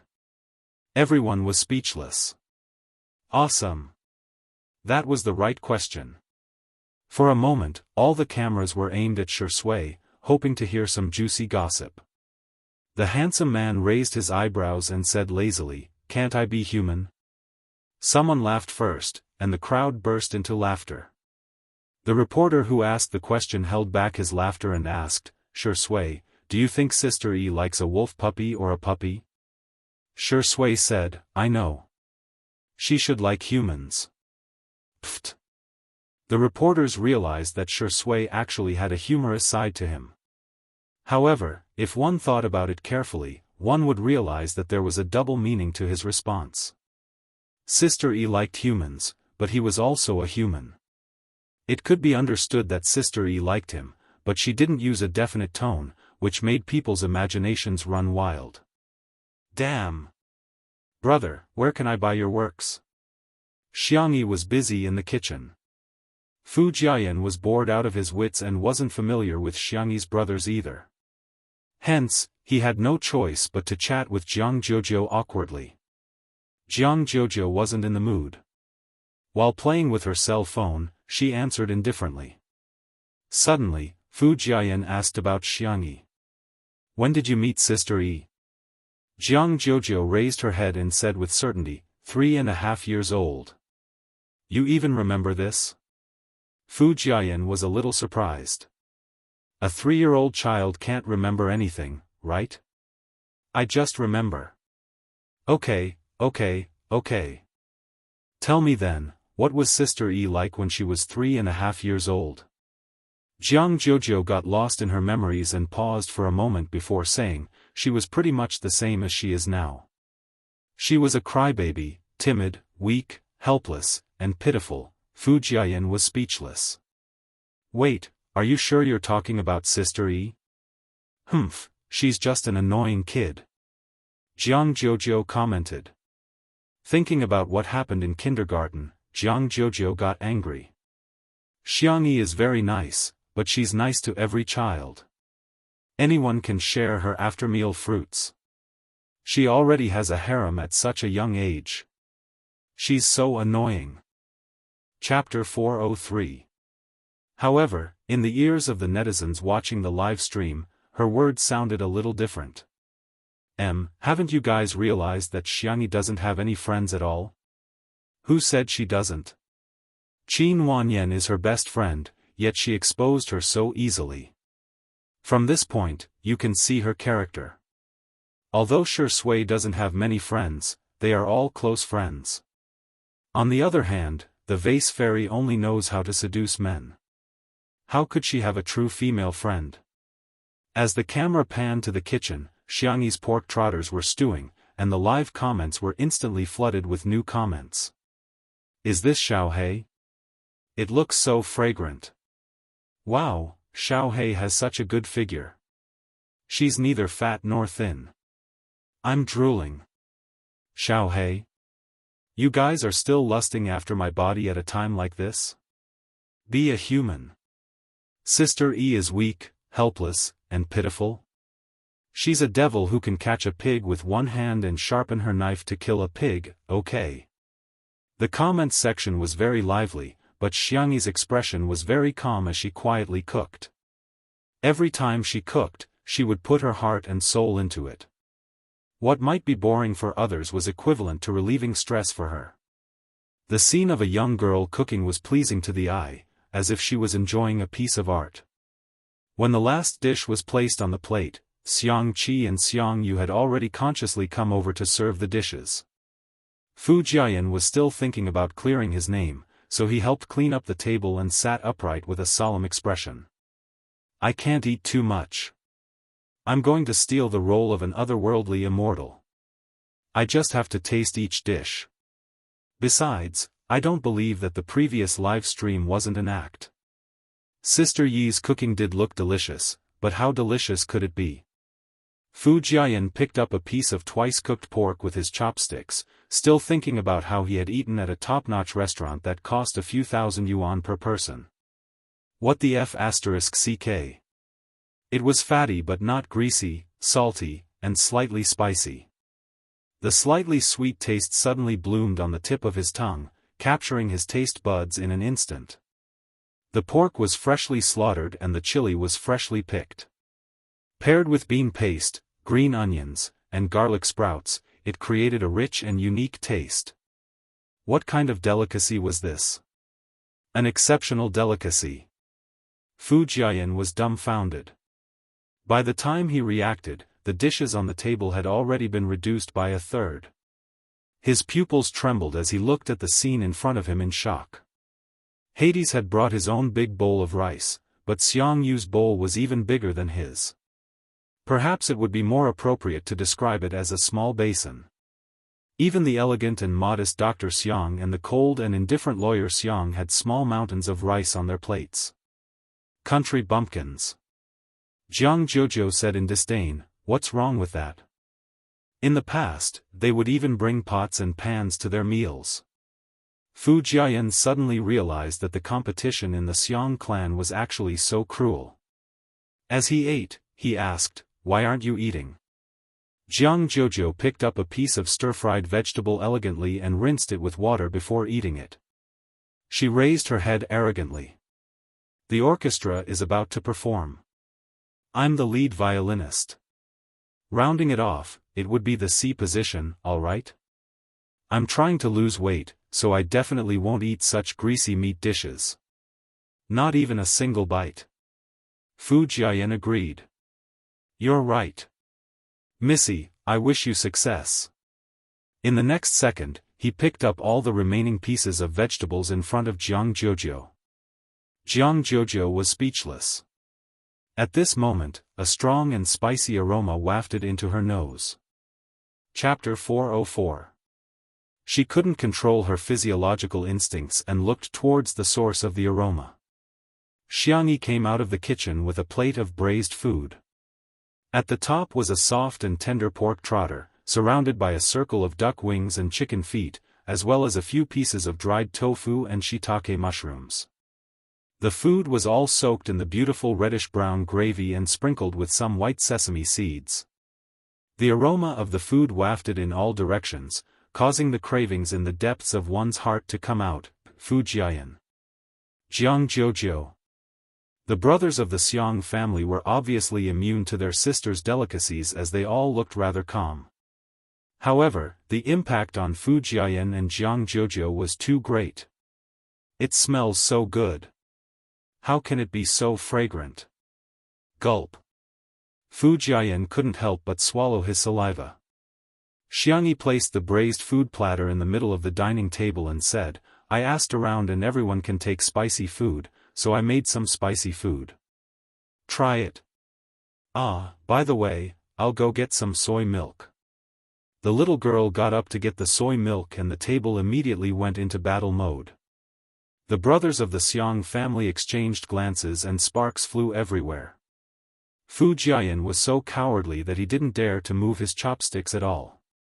Jiang Jojo thought of her bold words just now and decided not to move her chopsticks for the sake of her pride.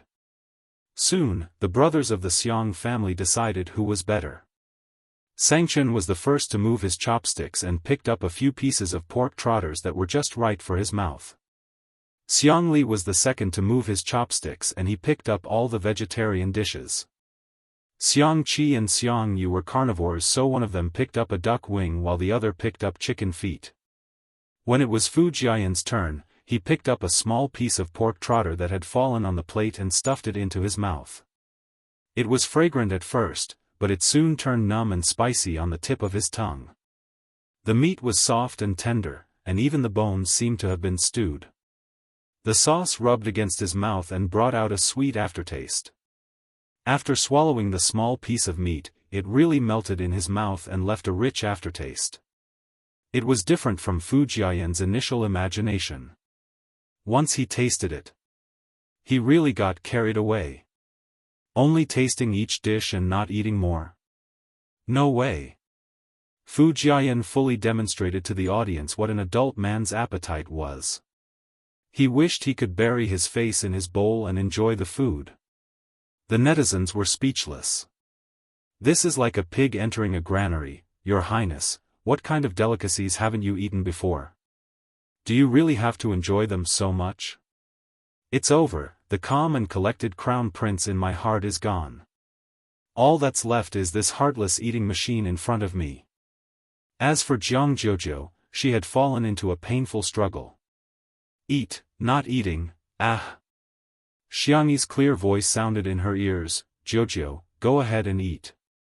The girl took the initiative to give her a piece of pork trotter. Didn't you say you wanted to eat this? Jianghu pulled a long face and said arrogantly, is that so? I don't even remember. If I ask you to do it, you will do it. If others ask you to do it, you will do it. Humph. Xiangyi said, yes. She seemed to have realized something. Sorry, I'll change my chopsticks. She didn't notice that she was using her own chopsticks. Although she hadn't started eating yet. Jianghu might have minded it, so she didn't eat. She brought a clean plate for Jianghu and used the serving chopsticks to pick up some pork trotters, duck wings, mushrooms, and so on. She had gathered all the dishes on the platter. Seeing how careful Xiangyi was and how she treated her like a stranger, Jianghu was furious. Do I have to eat just because you asked me to? Why should I listen to you? Chapter 405. Xiangyi looked at Jianghu in bewilderment with her clear eyes. She was the one who said she wanted to eat, why is she angry now? Ah, women are really unpredictable. In the live stream, there were inevitably some haters who came out to criticize Jianghu because of her attitude. Welcome, Chief Jiang is slapping the vase fairy in the face online, she can't be bothered to care about you and yet, she's giving you the cold shoulder. What a joke. I feel embarrassed for Xiangyi even through the screen. You should check if you're worthy of being friends with Jianghu or not. The actress is obviously jealous.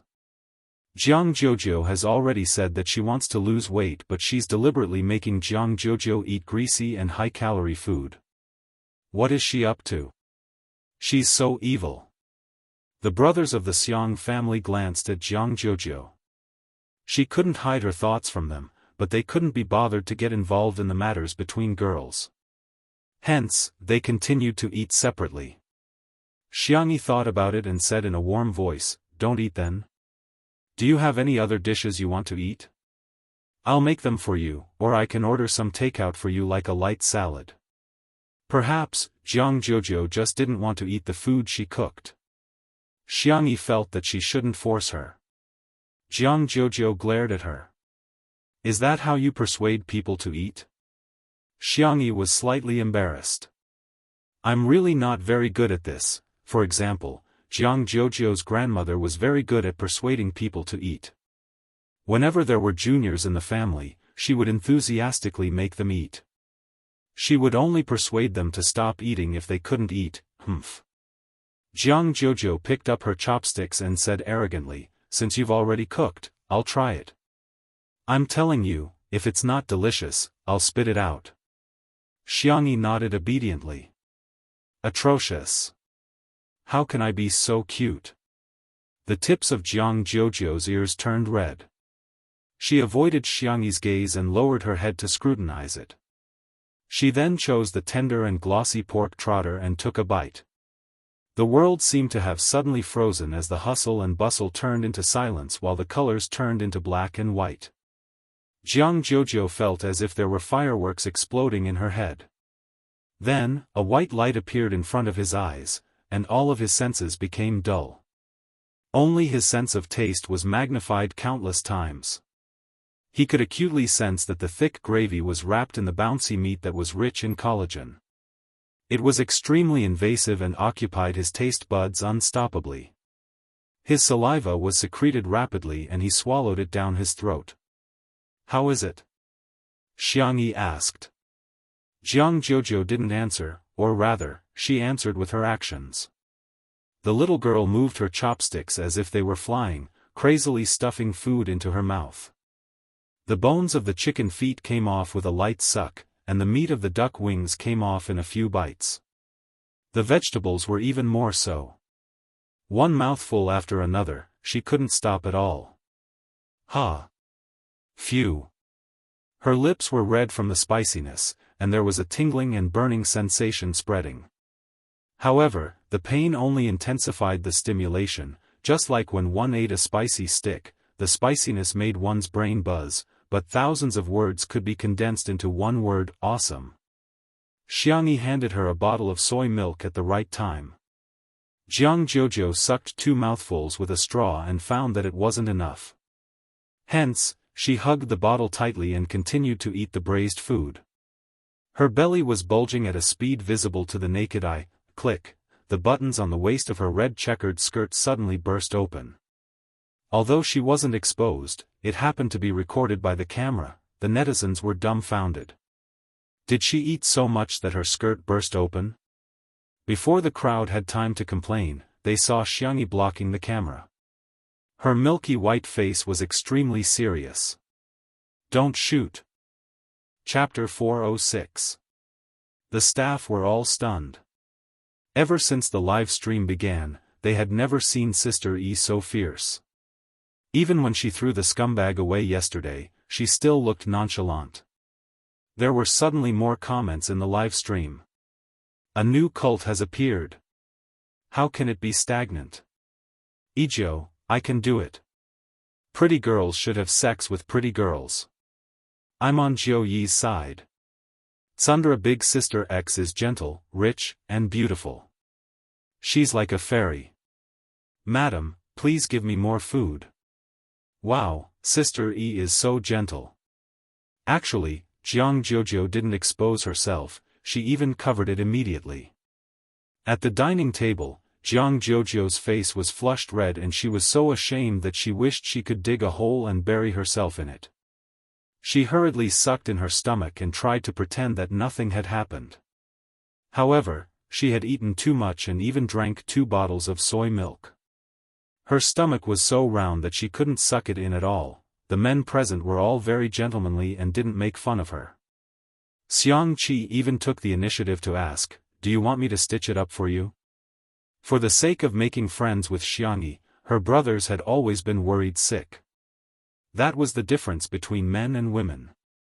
After all, there was a limit to how much care they could give Xiangyi. Some subtle warmth was energy that could only be transmitted between girls. No. Jianghu refused without even thinking about it. It's too embarrassing. All of a sudden, Xiangyi grabbed her wrist. Jianghu looked up and met the girl's clear eyes, which seemed to be filled with moonlight and were incredibly gentle. "I'll take you to my room." Jianghu looked away awkwardly and didn't say anything. In the bedroom, Jianghu changed into a loose cotton linen dress and quietly poked her head out of the cloakroom. The first thing she saw was Xiangyi, who was helping her sew the buttons. The young girl skillfully threaded the needle and sewed the button. Her white wrist lightly circled it twice and successfully tied the knot. She used her teeth to break the knot and then carefully used the ironing machine to iron the skirt. Jianghu was speechless. It was a wonderful feeling. They hadn't contacted each other for a long time, but they didn't become distant. But, thinking of what Qin Wanyan said, Jianghu felt a little awkward. Xiangyi noticed her. "Do you want to switch back? Or are you going to wear mine first?" Jianghu deliberately said fiercely, "Does your heart ache to wear your clothes?" "That's not what I meant, no, no." Jianghu covered her ears and said, I'm going out to eat. She went to the living room and sat down at the dining table. She hugged the pig trotter and began to gnaw on it. The Xiang brothers and Fu Jiayan had already moved to the sofa lounge. Fu Jiayan was perplexed when he saw this scene. Isn't she on a diet? Why are you still eating so much? Xiangli sipped his tea and said, Mr. Fu, you must be single. Fu Jiayan was shocked. Huh? Dr. Xiang, how could you tell? You guys are too good at scientific research. Xiangli smiled but said nothing. Li Jianyu interacted with Jianghu. Sis, what do you think of Sister Yi's culinary skills? Not very good, she said in a peeved tone. But you're enjoying your food. Even your dress has been ripped apart. Why are you still lying? Aren't you friends? Why are you taking the lead to slander Sister Yi? The word friends hit Jianghu's sore spot. She turned her head and said fiercely, I'm not friends with her. I unilaterally declare that she and I are biological sisters of different parents. There was an uproar in the live stream. Chapter 407. Does this mean that Sister E is her best friend? Bullshit, she clearly treats Sister E as her best friend. The haters stared at their keyboards in bewilderment. Someone like the Vase Fairy actually had a friend, and a close friend at that. Are we not fast enough to type? Before they could even argue, they got slapped in the face. In the production team of Eating Well for All 3 Meals, the director had arranged for someone to keep an eye on the movements of Two Under One Roof. After hearing about this matter, everyone was even more convinced that there was definitely a script. Poach her. Poach her immediately. Poach her with an annual salary of 1,000,000 yuan. In the living room of the manor, Xiangyi stared at Jianghu in shock, unable to believe the scene in front of her. She subconsciously pinched her palm. The pain came clearly, confirming that everything at this moment was real. After Jianghu said those words angrily, her face, ears, and neck were all flushed and her shoulders trembled slightly. She was extremely ashamed, but she still pretended to be arrogant. Humph, of course, I don't care what she thinks. Even if she doesn't treat me as a friend, I won't take it to heart. Everyone was speechless. Miss, do you know that you're at Tsundere? You may say that you don't care, but anyone who isn't blind can tell that you care a lot about it. Jojo. Xiangyi murmured. Jianghu asked in displeasure, what? I. Xiangyi wanted to say something, but when she was about to say it, she habitually asked, do you want to eat dessert? Jianghu was even angrier. Is it that difficult to say that I treat you as a friend too? Is it that difficult? Xiangyi was actually a little embarrassed. Besides, she didn't have any close friends and didn't know how to get along with Jianghu at all. Hence, she could only treat Jianghu like how she had successfully wooed her brothers. What do you want to eat? I'll make it for you, Jianghu said seriously. When her brothers heard this, their expressions were different, but they all felt the same. They were a little jealous. Xiangyi's words were like a password to Jianghu, but they could easily decipher it. When his younger sister said, I'll cook for you, there was basically no emotional meaning behind it. She simply liked to cook.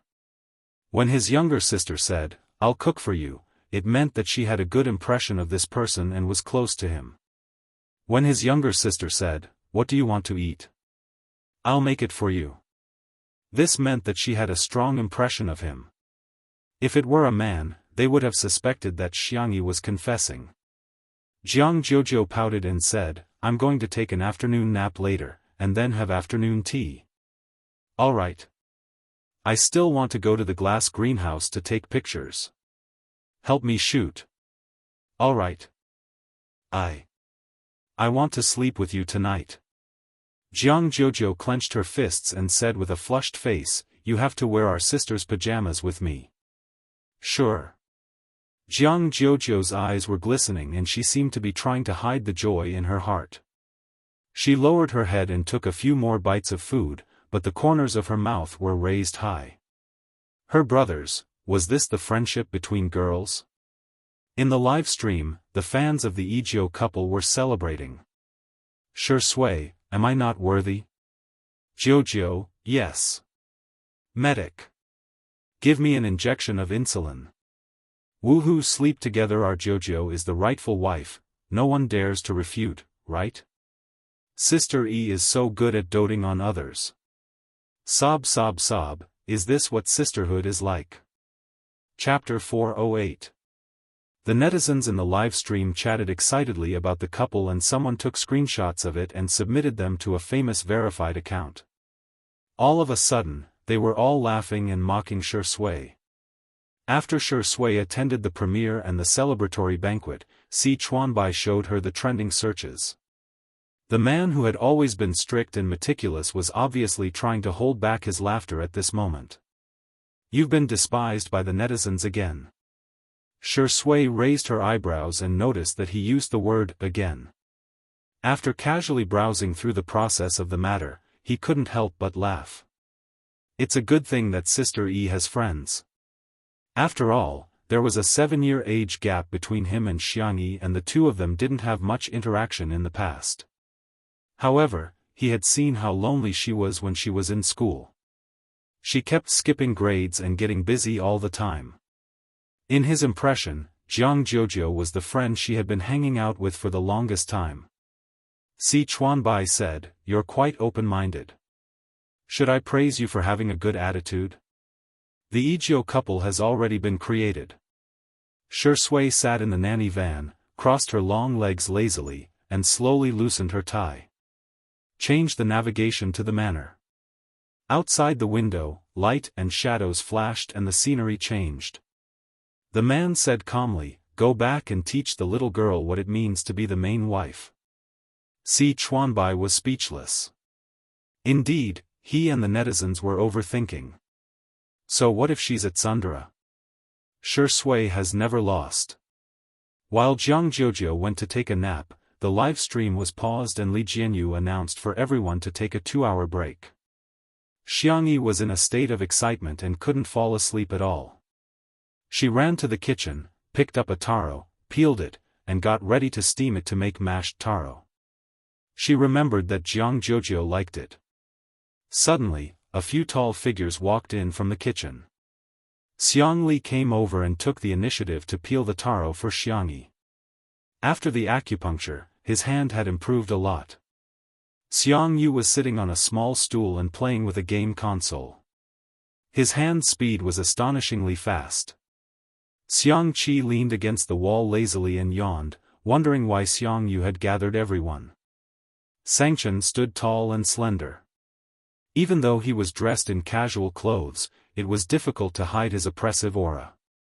He said indifferently, "Let the family meeting begin." Xiangyi was slightly startled. She was hesitating whether she should put down the taro, but then she heard Xiang Li say, "Relax. We're mainly talking about whether that person will come back." Xiang Qi felt as if he had been struck by lightning. My guess can't be right, right? Xiang Yu looked up with a blank expression. Sangchen glanced at Lao San and Lao Si, who were asking for a beating. He forced himself to be patient and explained to them how Xiangyi's body had been possessed for the past year. Although Xiang Qi was surprised, he accepted it very well. Xiang Yu was a little confused. Xiangyi steamed the clean taro and the purple potatoes that were used for coloring. Her tone was somewhat helpless as she said, "I asked Xiao Naofu, but it has no way of contacting the main system, so I'm not sure." Xiang Yu? Wasn't Xiao Naofu just an ordinary kitten? Probably because his expression was too shocked, Xiang Qi patted him on the shoulder.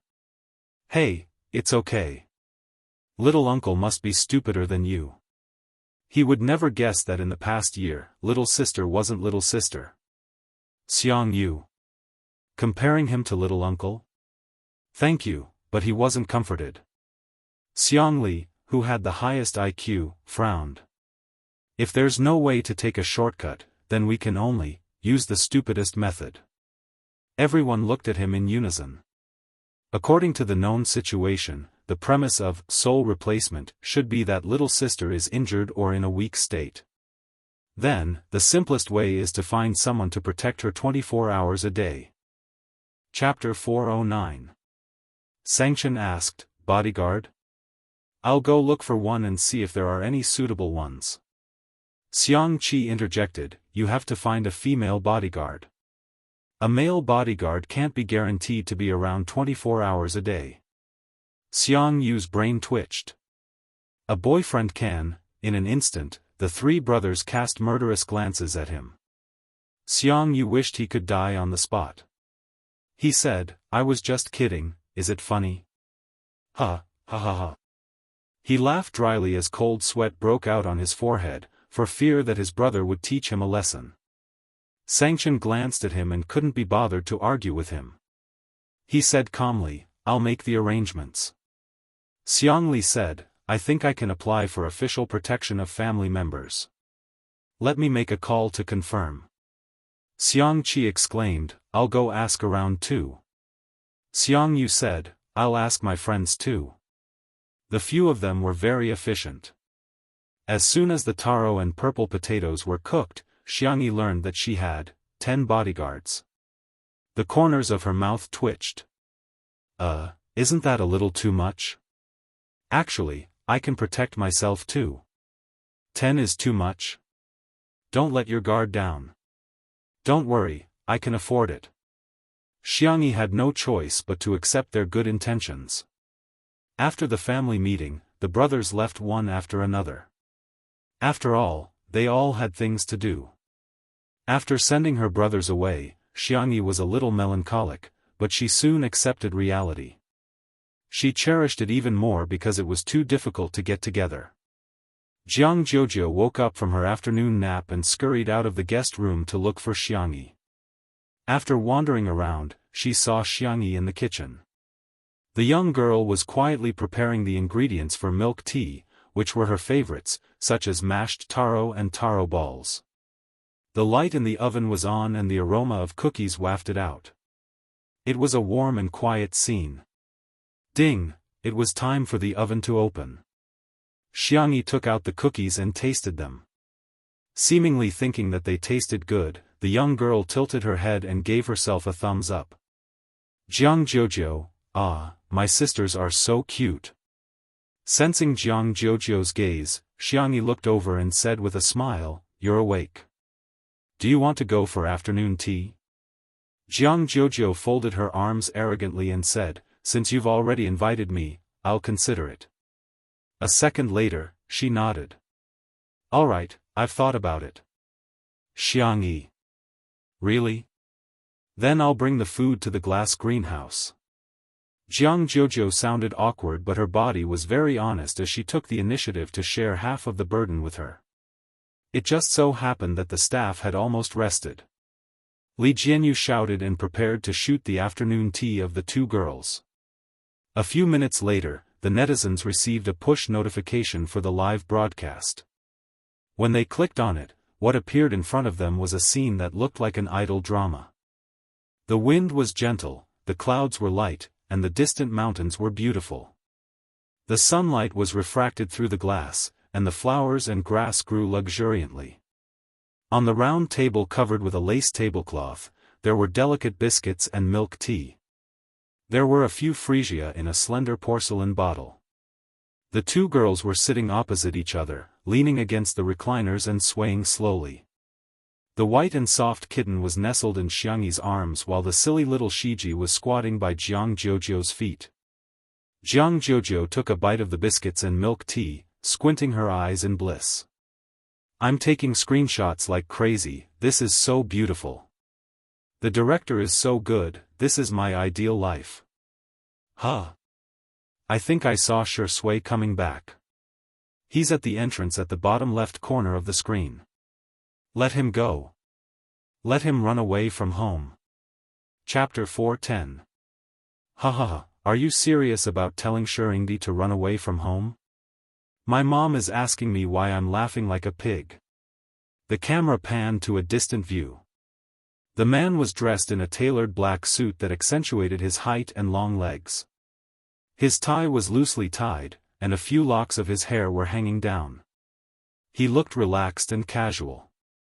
It was as if he was returning home. He locked his gaze on Xiang Yi, who was in the glass greenhouse, and strode over with his long legs. The comments in the live stream were instantly flooded. Ah, Shuringdi in a suit can do it. His legs are at least 2 meters long. They're even better than models. He's so immersive, I feel like he's going to unbuckle his belt in the next second. Si Chuanbai was watching the live stream in the nanny van. When he saw the comments, a smile appeared on his face. Looking at the comments, it was indeed the status of the main wife.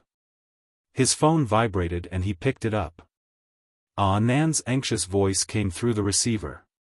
Chuan, I think I've been scammed. Chuan.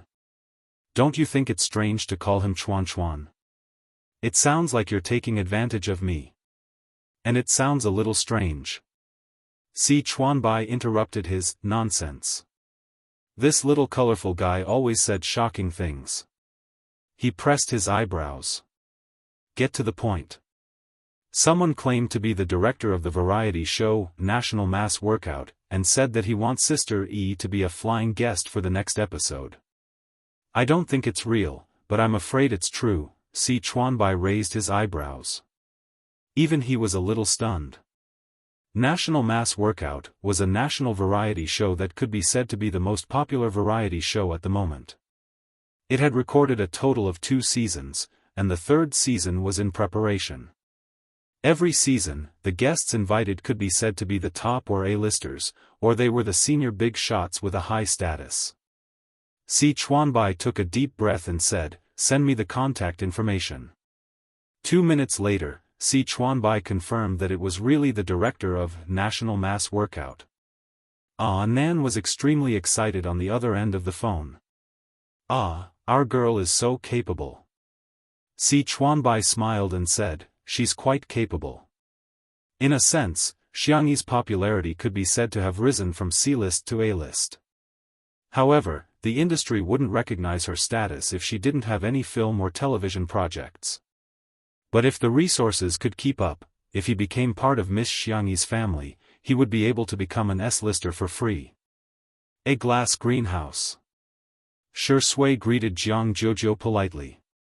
As soon as the suave, gentle, and handsome man appeared, Jiang Jojo felt that her friend had changed. For example, her tone was inexplicably soft. You're back. Have a seat. For example, his attitude was inexplicably warm. Here, biscuits, cakes, and fruits. Another example was his gaze, which was inexplicably fixed. You look good in this. Shi Sui had intended to go back and change her clothes after greeting him, but at this moment, she blinked and threw the thought of changing to the back of her mind. She sat down steadily and said, "Thank you. You're also very beautiful."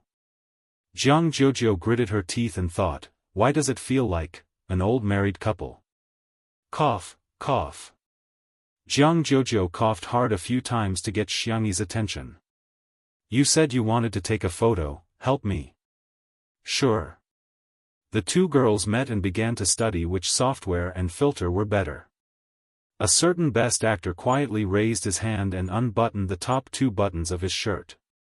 Whoosh, Xiangyi subconsciously looked over, just like the attraction of the sun to sunflowers. Chapter 411.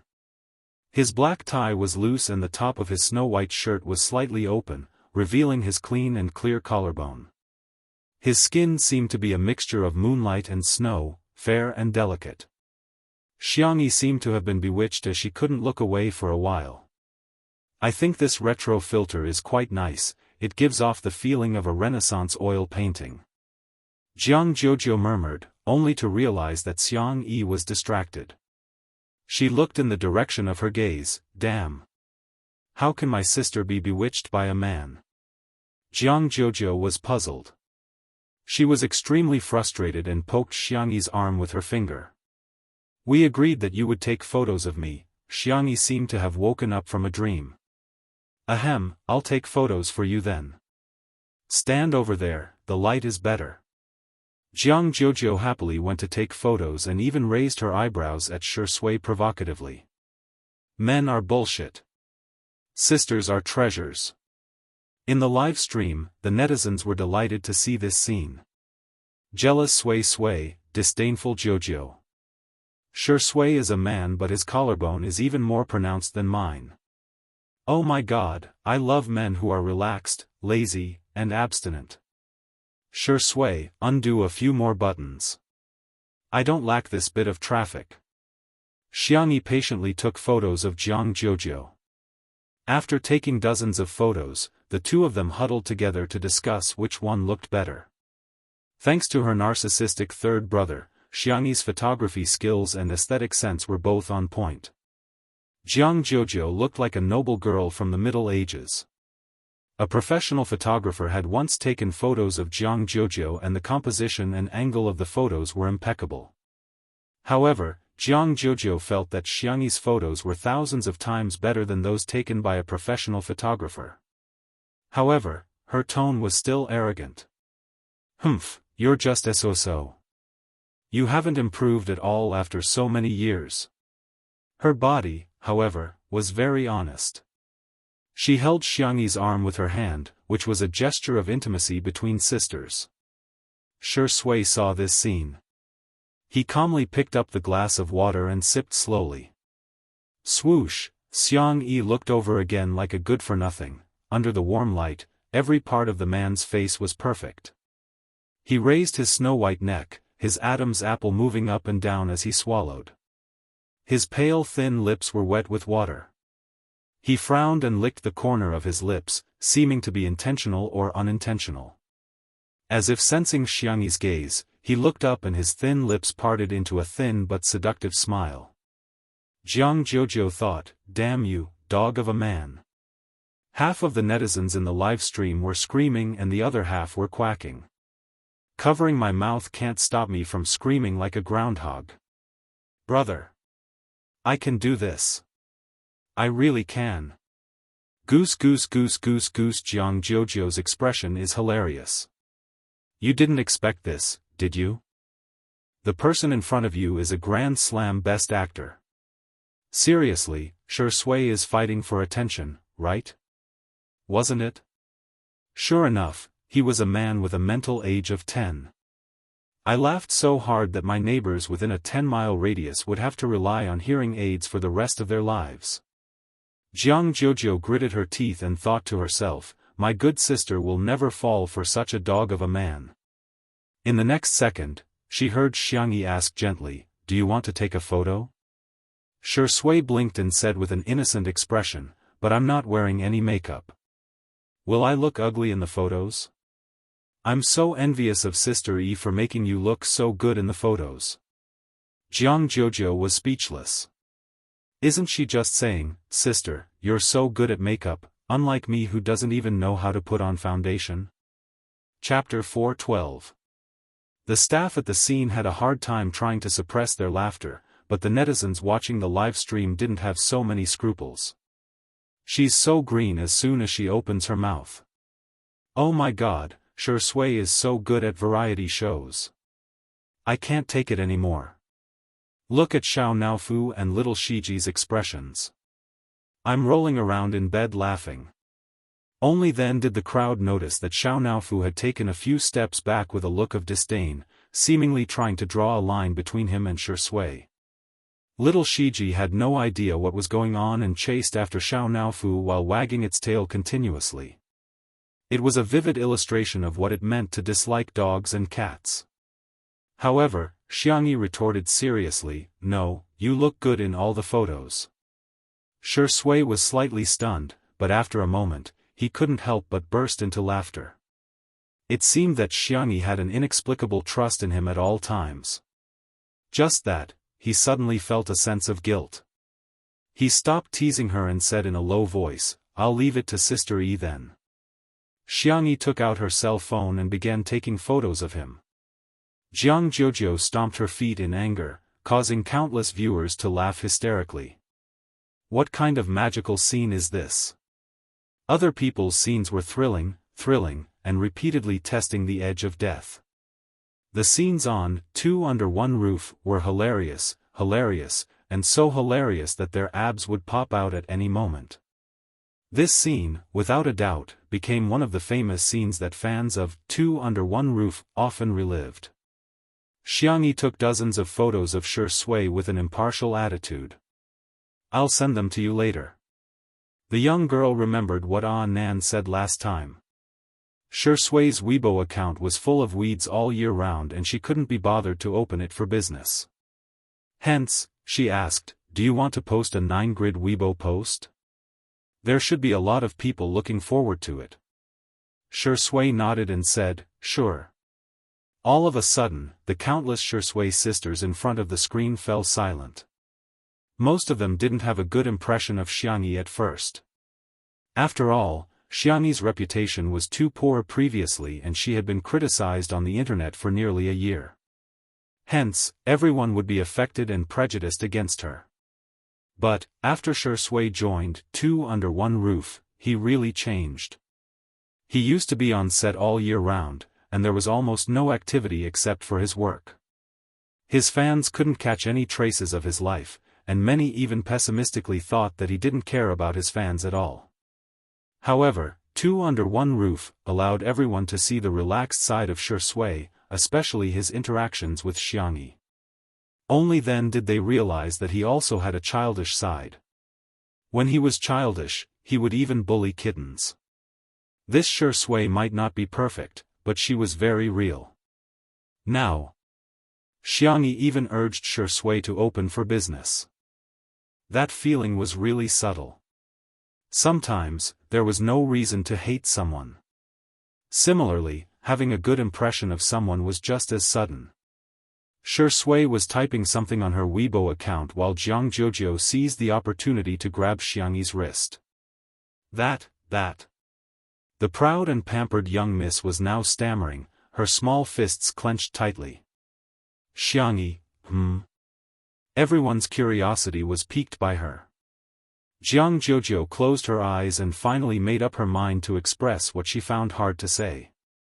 "Hey, can you take a selfie with me?" Xiangyi's cherry lips opened and she hesitated for a few seconds. "Can't I take a few more?" Jianghu said resolutely, "Sure. I can do it. I'm super." Chapter 413. In the live stream, girls who don't mean what they say are so cute. Sister E is really the Terminator of Tsundere. She's so good at curing Tsundere. Jiu can do it. Shui, can you do it or not? I'm sick of answering this question. #Shui can't do it. Okay, next question. The two girls chose various filters and decorations to take a selfie. The netizens exclaimed that it was so realistic that it was simply a replica of the selfies they took with their sisters. At the same time, Shui posted on Weibo. The caption was simple, but it was enough to make one's imagination run wild. Shui, Sister E took it. The Shui sisters were a little upset when they saw the text, but after seeing the picture, they screamed. The man in the picture was wearing a white shirt and a black suit. His tie was loose and his collar was open. His gaze was deep and doting, and he looked lazy. He was a refined scum who was abstinent and passionate. The number of comments instantly exceeded 10,000. "He's like a boyfriend. He's finally open for business. I'm covering my mouth and crying, thank you, Sister E. I announce that Sister E is the prettiest sister in the world." Shui put away his cell phone, too embarrassed to continue teasing Xiangyi, so he got ready to go back and change his clothes. The corner of his shirt was suddenly tugged. He turned around and met her bright eyes. "Sister E? Do you want to take a selfie?" Xiangyi asked. There was a trace of surprise in the depths of Shui's eyes, as if he didn't expect that Xiangyi would take the initiative to ask him for a selfie. He smiled and said, yes. Little did he know that although he didn't do anything this time, in Jianghu's eyes, he was playing hard to get and retreating in order to advance. I'm so angry. Due to the height difference between the two of them, Xianxia raised her cell phone high, but before she could press the camera button, it landed in a pair of bony hands. The man's magnetic voice sounded in her ear. Let me do it. Xianxia. Okay. Seeing this scene, Jianghu began to stomp her feet again. Jojo, why do you have a problem with the floor?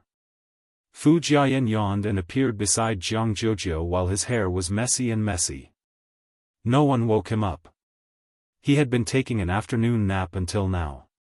Fu Jiayan seriously suspected that he had been forgotten by the production team. Jianghu was infuriated. I'm so angry. Ignore me. Fu Jiayan replied, oh. With one hand in his pocket, Fu Jiayan sauntered over to Xianxia and Shui. Shamelessly, he leaned over and said, Senior Shi, are you guys taking a selfie? Count me in. Let's activate a pig head special effect. Shui smiled, and the look in her eyes was very kind. The netizens in the live stream were laughing so hard that they were almost out of breath. Fu Jiayan. What a straight man. Suezi, you look like AF** King Pig, F***CK, why is Fu Jiayan so funny? I can't control myself as soon as he appears. Fu Jiayan's manager almost fainted when he saw this scene through the live stream. Bro. I told you to clear your name. Why are you ruining your own image? I told you to talk less, do more, and pay attention to your image. Have you forgotten all about it? Your brain is a good thing. Forget it if you don't use it well. You can't have not used it even once after more than 20 years, can you? The manager drank some oral liquid and opened the pop-up comments while trembling. He was already prepared for Fu Jiayan to be criticized by the netizens until he quit the entertainment industry. Whoosh, the screen was filled with ha ha ha ha ha comments that were so dazzling that it hurt the manager's eyes. The manager was speechless. Chapter 4:14. 1 minute, 2 minutes. The expected flood of negative comments didn't appear. On the contrary, the netizens' comments were all positive. Ha ha ha ha ha ha ha, why can you send a voice message? Fu Jiayan is quite suitable to be a comedian. Actually, he's funny. His Highness turns out to be a silly boy in real life. I'm done. To be honest, Fu Jiayan has been enjoying the benefits of being a crown prince for the past 2 years and I've long been tired of him. He really made the right choice to take on 2 under one roof. His agent was too far-sighted. Getting rid of the shackles of being a crown prince is the way to long-term development. Seeing this, the manager's eyes were in a trance. Great foresight? What does that have to do with me? The reason why he gave Fu Jiayan this job was really just to clear his name. Is this a blind cat that chanced upon a dead mouse? It's so dark that it's naturally clear. Next, Fu Jiayan followed Xianxia to Little Rabbit Farm. He completely let himself go and revealed his talkative personality. He could even talk to cows for a long time while milking cows. When he was done, he suddenly realized, wait a minute, aren't I here to clear my name? He recalled his manager's earnest instructions and all sorts of knowledge about setting up a character. It's over, why can't this knowledge enter my mind? Jianghu was still sulking and kicking pebbles nonchalantly. Seeing his expression, she said in disdain, hey, are you retarded? Fu Jiayan said with a sullen expression, my fans are definitely going to stop following me. Jianghu expressed her doubts. You actually have fans? Am I living in an illusory world and everything is fake? Actually, I don't have a single fan. Seeing that he was about to break down, Jianghu said awkwardly, okay, you're actually not too bad looking. It should be normal for you to have a few fans. After all, an ordinary person like me has hundreds of thousands of fans on foreign social media platforms. The netizens were speechless. Fu Jiayan, ordinary Jianghu. Xiangyi came over with a basket of duck eggs and was about to go back to marinate them when she saw that Fu Jiayan was not in a good mood. She asked gently, "Fu Jiayan, are you okay?" Jiang Jojo secretly pointed at Fu Jiayan and then at her head, hinting to her that there was something wrong with his head. "Xiangyi," Fu Jiayan sat down on the ground and hugged his knees. He exuded a dejected aura. "You don't understand. They all like me because of a character. If they find out that I'm not that character, no one will like me anymore," Jiang Jojo said. "What nonsense are you spouting? So you're an actress? I thought you were a crosstalk artist." Fu Jiayan.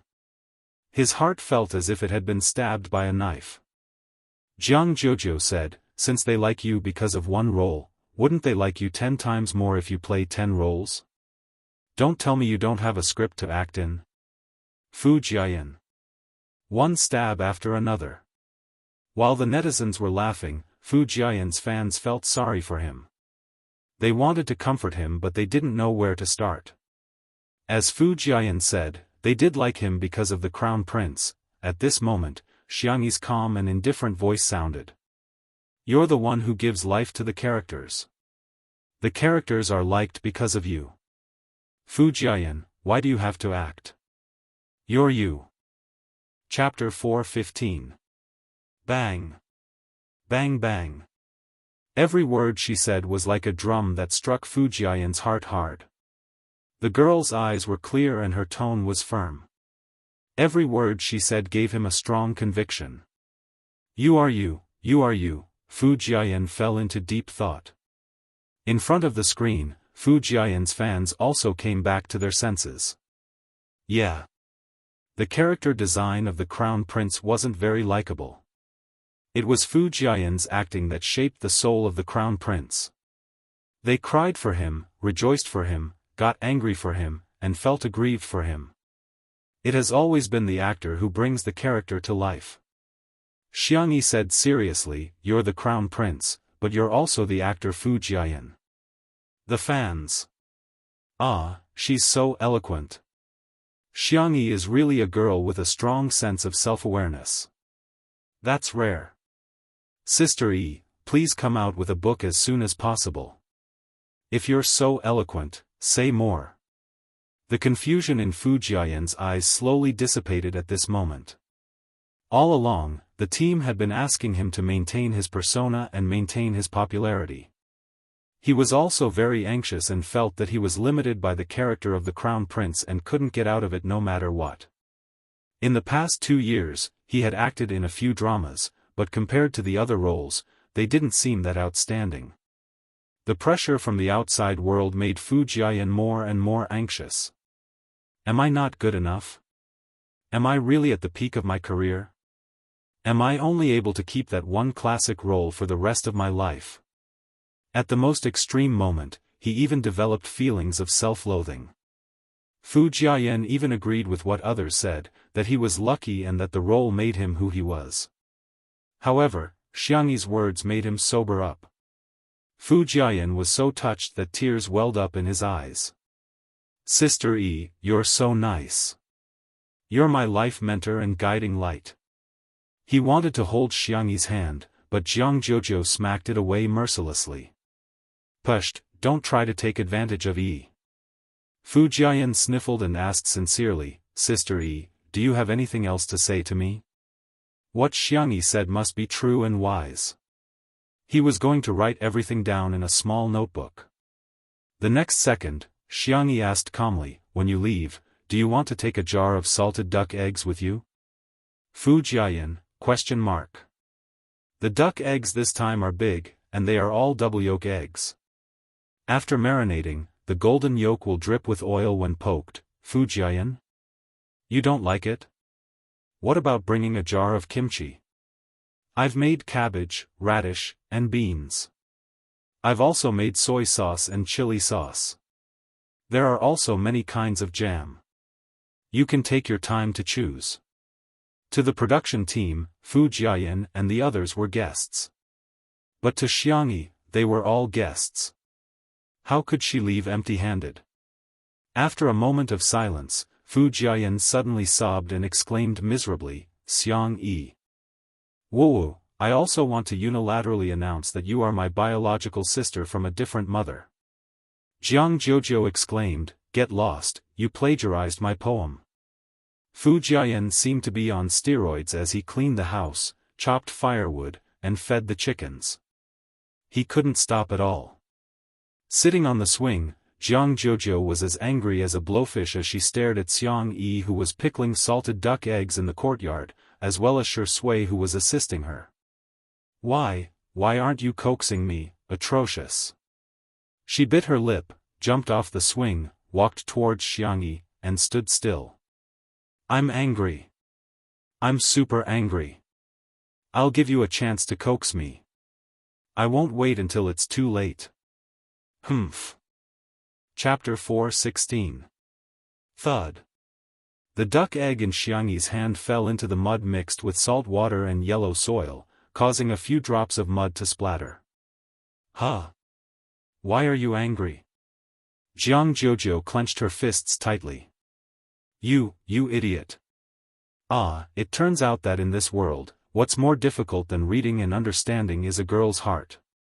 The pop-up comments in the live stream were filled with joy. Sister E, as expected of you. You're a straight woman. Ha ha ha, Sister E, you're angry at Jojo. Ijo is so sweet. I'm going to eat it. All of a sudden, the man's low laughter fell into her ears. He said in a gentle and teasing tone, isn't our Sister E very good at coaxing people?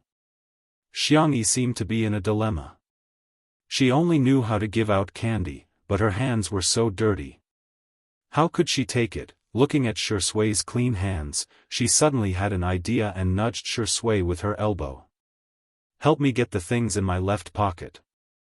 Shi Sui readily took out a candy and handed it to Jiang Jojo. Here, Miss Jiang, have a candy. Not only was Jiang Jojo not comforted, she was so infuriated that she wanted to vomit blood. Seeing that Jiang Jojo was about to fly into a rage, Xiang Yi successfully appeased her. I have a gift for you. Jiang Jojo thought, oh. After marinating the salted duck egg, Xiang Yi washed her hands and then took out a small box with a plain packaging. Feeling a little embarrassed, she said, sorry, your birthday has already passed, can this be a gift to make up for it? Jiang Jojo raised her chin arrogantly and said, it depends on my mood. She opened the box, and a beautiful necklace came into view. The chain was slender and exquisite, and the red drop-shaped pendant was gorgeous and dazzling. The pop-up comments in the live stream sneered at the necklace. Doesn't the vase fairy claim to be fair, rich, and beautiful? She's giving a crystal as a gift? It's beautiful, but the crystal is too cheap. Everyone knows that crystals are worthless. Jiang Jojo treats her like a good sister, but what about her? She's fooling her like a fool. As soon as the haters started criticizing, they heard Jiang Jojo's surprised voice. Pigeon's blood ruby? Did you dig it out from your mine? Xiang Yi nodded. Yes, this is the one with the best transparency, color, and cutting quality. In an instant, someone came out in the bullet screen to explain frowny face Pigeon's blood ruby is an extremely pure ruby with a hint of indistinct blue. Its global production isn't high. Every one of them is worth a fortune. There were also people who began to recognize each other from afar. Gem mine? Sister E, I'm your long-lost sister. I'm really rich, I'm kneeling. Mommy, do you think my kneeling posture is standard? The trolls? This F***king shiny thing wasn't a crystal, but a pigeon's blood ruby? Do you like it? Xiang Yi asked cautiously. Jiang Jojo looked up at the sky with fireworks in her heart. However, she said arrogantly, it's alright, it's passable. After waiting for a few seconds, Jiang Jojo saw that Xiang Yi was still not moving. She puffed up her cheeks and said, help me put it on. I can't reach it. Xiang Yi smiled and helped her put on the necklace. The pendant hung in the middle of her collarbone, making her skin look exceptionally fair. Jianghu glanced at Shui smugly, as if to say, I have a gift but you don't. To her surprise, in the next instant, Shui sighed softly. He had a firm grasp of the pitiful, innocent, and pure tone of a white lotus flower. Other children have gifts, when will I get one? Chapter 4:17. The fragrance of the tea that wafted over made Jianghu confused. Does this dog grow green tea at home? Why would Sister E like such a dog? I can't figure it out, I really can't figure it out. Xianxia blinked and remembered that there was a ruby in the jewelry cabinet. Although it was not as high quality as the one she gave Jianghu, it was much better than the one she gave Jianghu. It was the size of a baby's fist and it was glowing. I'll give it to him secretly at night, lest others misunderstand and affect Shui's reputation. In the blink of an eye, it was dinner time. There was porridge, side dishes, omelets, and salted duck eggs from Little Rabbit Farm. Fu Jian said, that's good, that's good. I'll be able to satisfy my appetite without getting fat.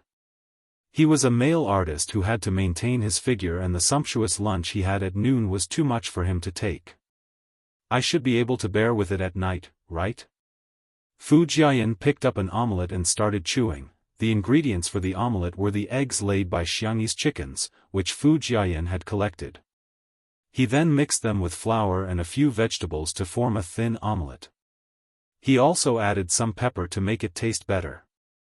The pale yellow omelette was still warm and it was decorated with chopped vegetables. It was so thin that it was almost transparent. The original omelette was rich in aroma and it could also be rolled in chili oil according to one's taste. The fresh and spicy taste would fill one's taste buds. Fu Jian's pupils dilated in disbelief. What kind of immortal is Sister E?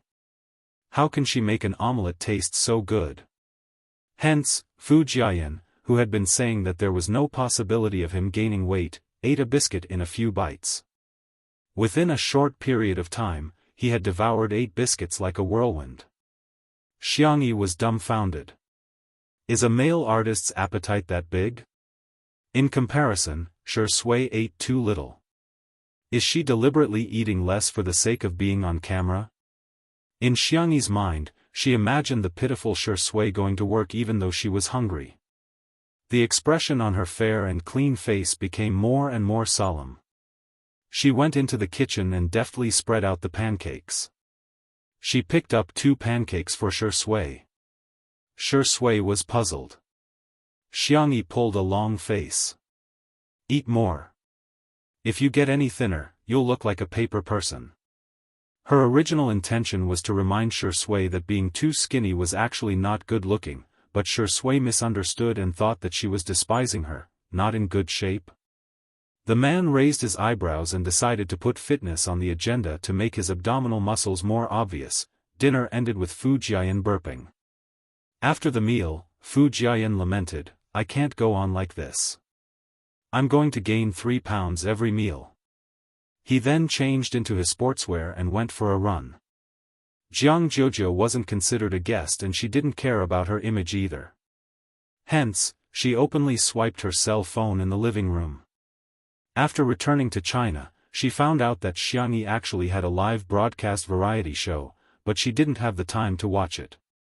At this time, she wanted to catch up on the previous broadcast, but she accidentally clicked on today's live broadcast. The live broadcast room was divided into the main one and the personal one. Without any hesitation, Jianghu chose Xianxi's personal live broadcast room. The pop-up comments were automatically turned on and most of them were praising her. Jianghu, why are these people so good at bragging? Some viewers discovered that Jianghu was watching the live broadcast and the comments were flooding in quickly. Miss, is the violin difficult to learn? Do you know that you're very ill-mannered? So what if you're rich? I'm curious why you're friends with Xianxia. What's so good about her? I don't get it. Chapter 4:18. Don't you think Xianxia is too pretentious?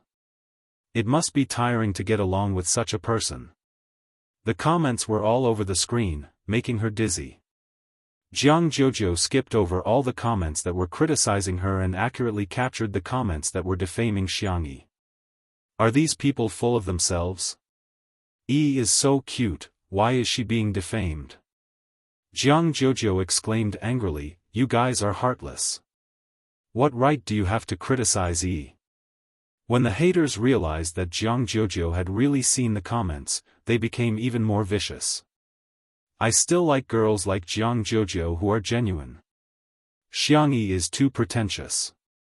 Isn't she tired of pretending to be perfect every day? Miss, blink when you're threatened. You weren't like this when you first arrived. Why are you defending Xianxia now? At the end of the day, the Vase Fairy is just a variety show star. Besides, apart from 2 Under One Roof, she doesn't have any other decent variety show resources, let alone a representative work. Although I admit that Xianxia is a little popular now, it's just a castle in the air. Without any works, her popularity is like a plate of sand that can be blown away by the wind. How can 2 Under One Roof continue to be live-streamed? When this variety show ends, she'll definitely be ruined. Jianghu looked at the comments in disbelief. Has he always been criticized like this? Why is there so much malice between people on the internet? She belatedly realized that there was something wrong with Qin Wanyan's words. In the past year, she rarely contacted Xianxia and only met her for a short while at the Xiang family's old residence. At that time, Qin Wanyan was also present and pestered her to add her contact number. Later on, Qin Wanyan would send her messages from time to time, asking about her well-being and showing her concern. Those words gave Jianghu, who was far away in a foreign country, a warm comfort. Hence, she once regarded Qin Wanyan as a friend. After returning to China, Qin Wanyan had asked her out for a meal.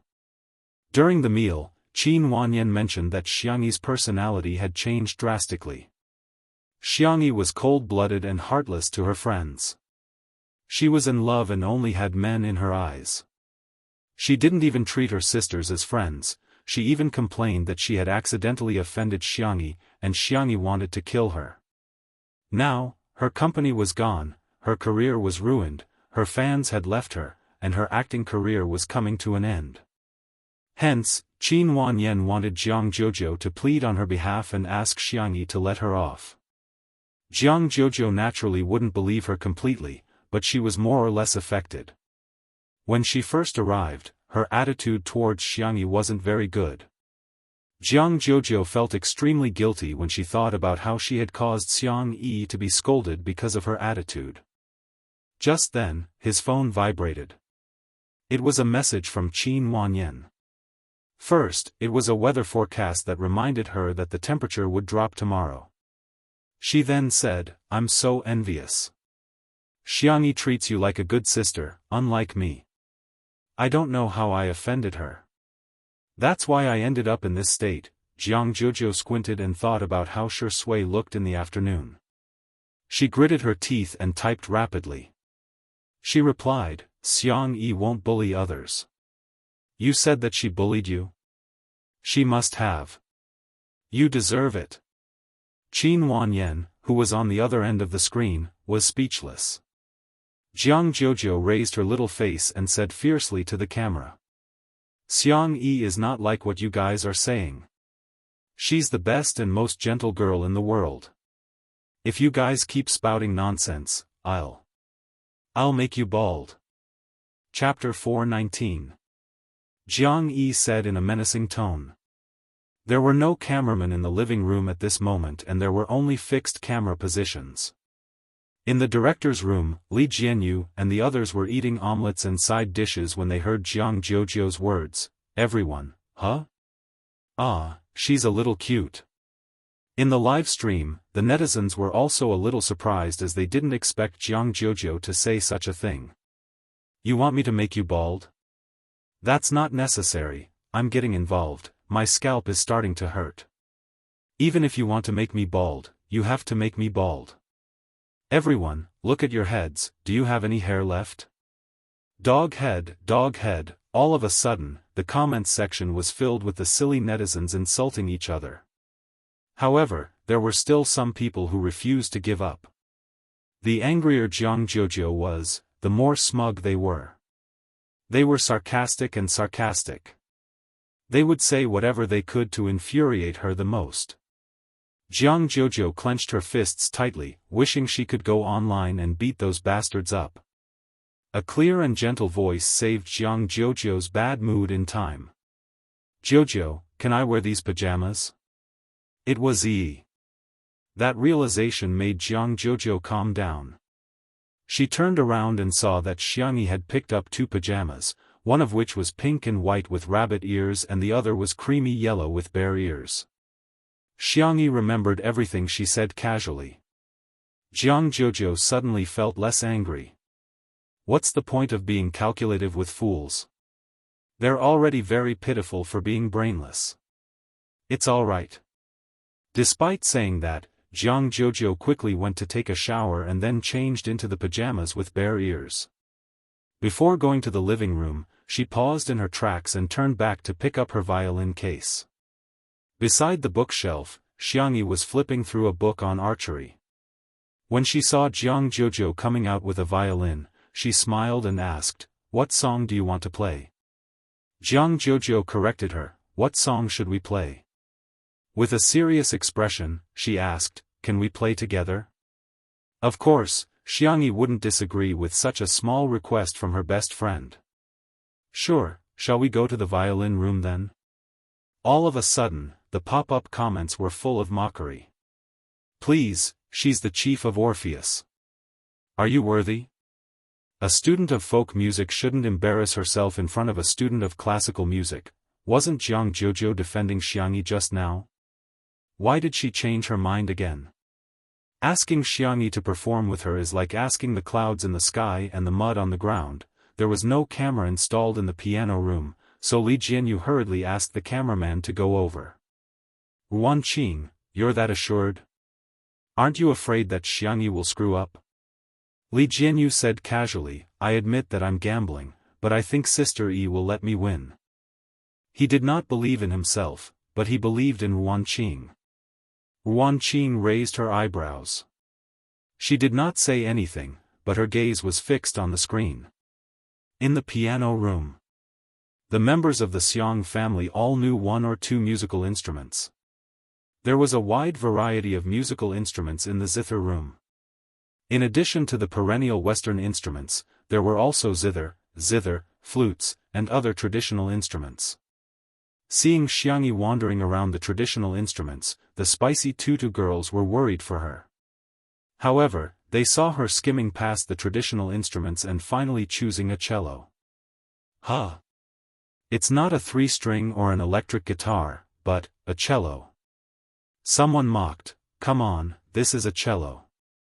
How dare she choose it just because she knows how to play it?" However, the moment the girl sat down and picked up the bow, her aura seemed to have suddenly changed. Chapter 420. She lowered her eyes, and her long eyelashes cast a faint shadow on her fair face. Her hand that was holding the bow was slender and soft. Her knuckles were slightly protruding, and her pale blue veins were clearly visible. She was low-key, not ostentatious, but elegant and calm. Even though she was wearing cute bunny ears pajamas, she looked like she was holding a cello recital in a gorgeous gown. It had been a long time since she touched the cello. Xianxia first tried to play it, and then tuned it unhurriedly. Someone retorted, "Is there something wrong with you? What are you delaying for? If you know how to play it, just admit it. What's the point of pretending?" At this moment, a golden pop-up comment appeared in front of everyone's eyes. The golden pop-up comment was a privilege given to the Hall of Fame streamers by the Xianxia app. Generally, those who could enter the Hall of Fame were all famous streamers on the Xianxia app. The person who posted the comment was Little Nocturne, a streamer with 1 million fans in the music section. Little Nocturne, she didn't use any tuner or software to help her, nor did she ask Jianghu to play a standard note for her. If she's not pretending, she must have an absolute sense of sound, right? The golden pop-up comment appeared on the screen for 15 seconds before disappearing, enough for countless netizens to see it clearly. Wow! She's a living Nocturne. Nocturne, when are you going to live stream? I want to hear you play the piano. Reflect on how long you haven't live streamed. Why are you watching someone else's live stream? Absolute sense of sound? Sounds impressive. Does the vase fairy actually have such a thing? Little Nocturne, who was in front of the screen, was also a little uncertain. Absolute sense of sound referred to the ability to distinguish the specific pitch of a sound without any reference pitch.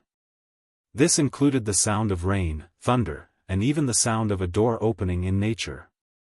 In the ears of people with absolute sense of sound, these sounds were like the melodies in a staff. There was no need for deliberate practice. They were born with it. It was not an exaggeration to say that it was a one-in-a-million talent. Even the Orpheus Orchestra that Jianghu was in, which had gathered the top young performers from all over the world. Not everyone had an absolute sense of sound. However, when Xianxia finished tuning, Little Nocturne's eyes lit up in front of the screen. She really had it. There was no lack of people who knew music in the live stream. I'm going to kneel down to Sister E. This tone is even more accurate than mine with a tuner. Other things aside, this talent alone is enough to beat all the keyboard warriors here. Go to sleep with your bathwater, okay? No wonder the Sanxian and electric guitar are so awesome. Woo-woo, Xianxia, how is this a gift from the heavens? It's like the heavens are chasing after us to feed us. Xianxia gestured to Jianghu to indicate that she was okay. Jianghu nodded, and in the next second, the melodious sound of the violin instantly caught everyone's ears. The chief violinist of the Orpheus Orchestra definitely lived up to his name. Even those who didn't know much about music could feel that Jianghu's playing was particularly pleasant. A golden bullet screen appeared on the screen of the live broadcast room. Little Nocturne, such terrifying strength. In reality, Little Nocturne was also a student of a top music academy abroad and was surrounded by many big shots. Hence, he could recognize how strong Jianghu was. A moment later, the clear and beautiful sound of the violin was mixed with the deep and vigorous sound of the cello. It was the best accompaniment in the textbook, but it instantly made Little Nocturne's scalp turn numb. Chapter 421. It was just like in the vast sea of people. Some people were born with a spotlight that was dazzling and eye-catching. At this moment, the sound of the cello gave off that feeling. It was clearly a foil, but it became an existence that couldn't be ignored. How many instruments does she know? Little Nocturne muttered. For most of the netizens watching the live stream, although they didn't have as sharp a hearing as Little Nocturne and didn't know much about the techniques of playing instruments, they all had the same feeling: this ensemble is so nice. Unfortunately, I'm uncultured. I can go anywhere with the word F*ck. Xianxia can even play the cello. Excellent. Yes, it's nice. For the professionals, it was even more shocking. The song that Jianghu played was called Prelude to Spring. The rhythm was cheerful and it was full of the vigorous vibe of early spring. Correspondingly, it was also extremely difficult and had high requirements for the performer's skills. They weren't surprised that Jianghu could reach such a level. However, Xianxia. She was a student of traditional folk music, but she actually played the cello so well too. Many people had complicated feelings. They originally thought that Xianxia was only good at folk music, but they didn't expect her to be equally good at Western instruments. This was simply a heavenly performance at the level of cheating. Besides, she actually went to the entertainment industry instead of using her impressive talent and abilities. What's she up to? How can the professional music students endure that?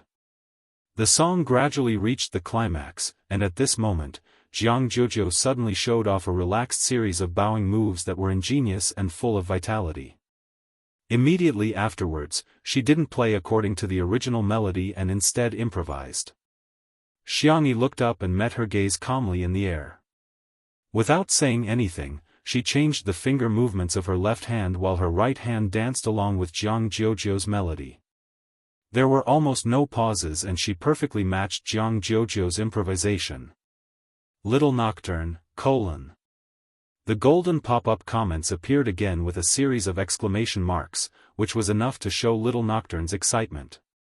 He immediately jumped up from the sofa and turned on the live stream device that was fixed to the tripod. While listening to Xiangyi and Jiang Jojo's improvisation, his slender and fair fingers landed on the black and white keys.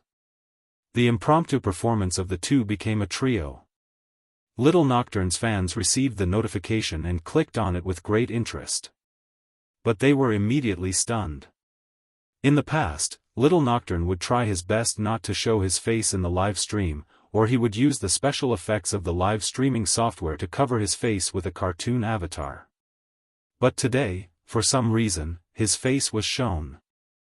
In the camera was a boy with a thin figure and snow-white skin. The side of his face was delicate and smooth, like a handsome young man who had walked out of a manga. The most eye-catching part was his hands. His fingers were long and slender, with distinct joints. They were so white that they were almost transparent, but they were wrapped around an old red rope. Following his movements, white and red intertwined, as if it had a bewitching power. The fans. Where did this little angel come from? Debut online. Oh my god, Nocturne's looks are so good that she can kill a lot of idols in the country. Her hands, her face, her piano skills. F***ck. Why does such a beautiful young man have nothing to do with me? After a wave of flattery from the fans, they realized that the serenade seemed to be an accompaniment for someone. Chapter 422. Most of the fans of Little Nocturne were music lovers, so they could easily distinguish the different sounds of the three instruments: piano, violin, and cello. When put together, they were like a small symphony orchestra. The violin's improvisation was spontaneous and natural, the cello's coordination was just right, the piano's addition enriched the timbre and pushed the climax of the ensemble to the peak like the icing on the cake.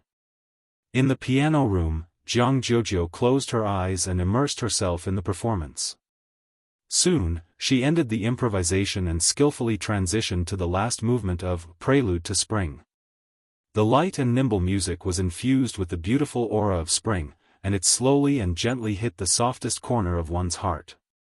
When the last note fell, the violin, cello, and piano ended the piece neatly. It was as if someone had pressed the mute button. Everything was silent. The pop-up comments seemed to have been cleared too. However, a few seconds later, the screen was flooded with comments. Did Nuwa make me up to make up the numbers?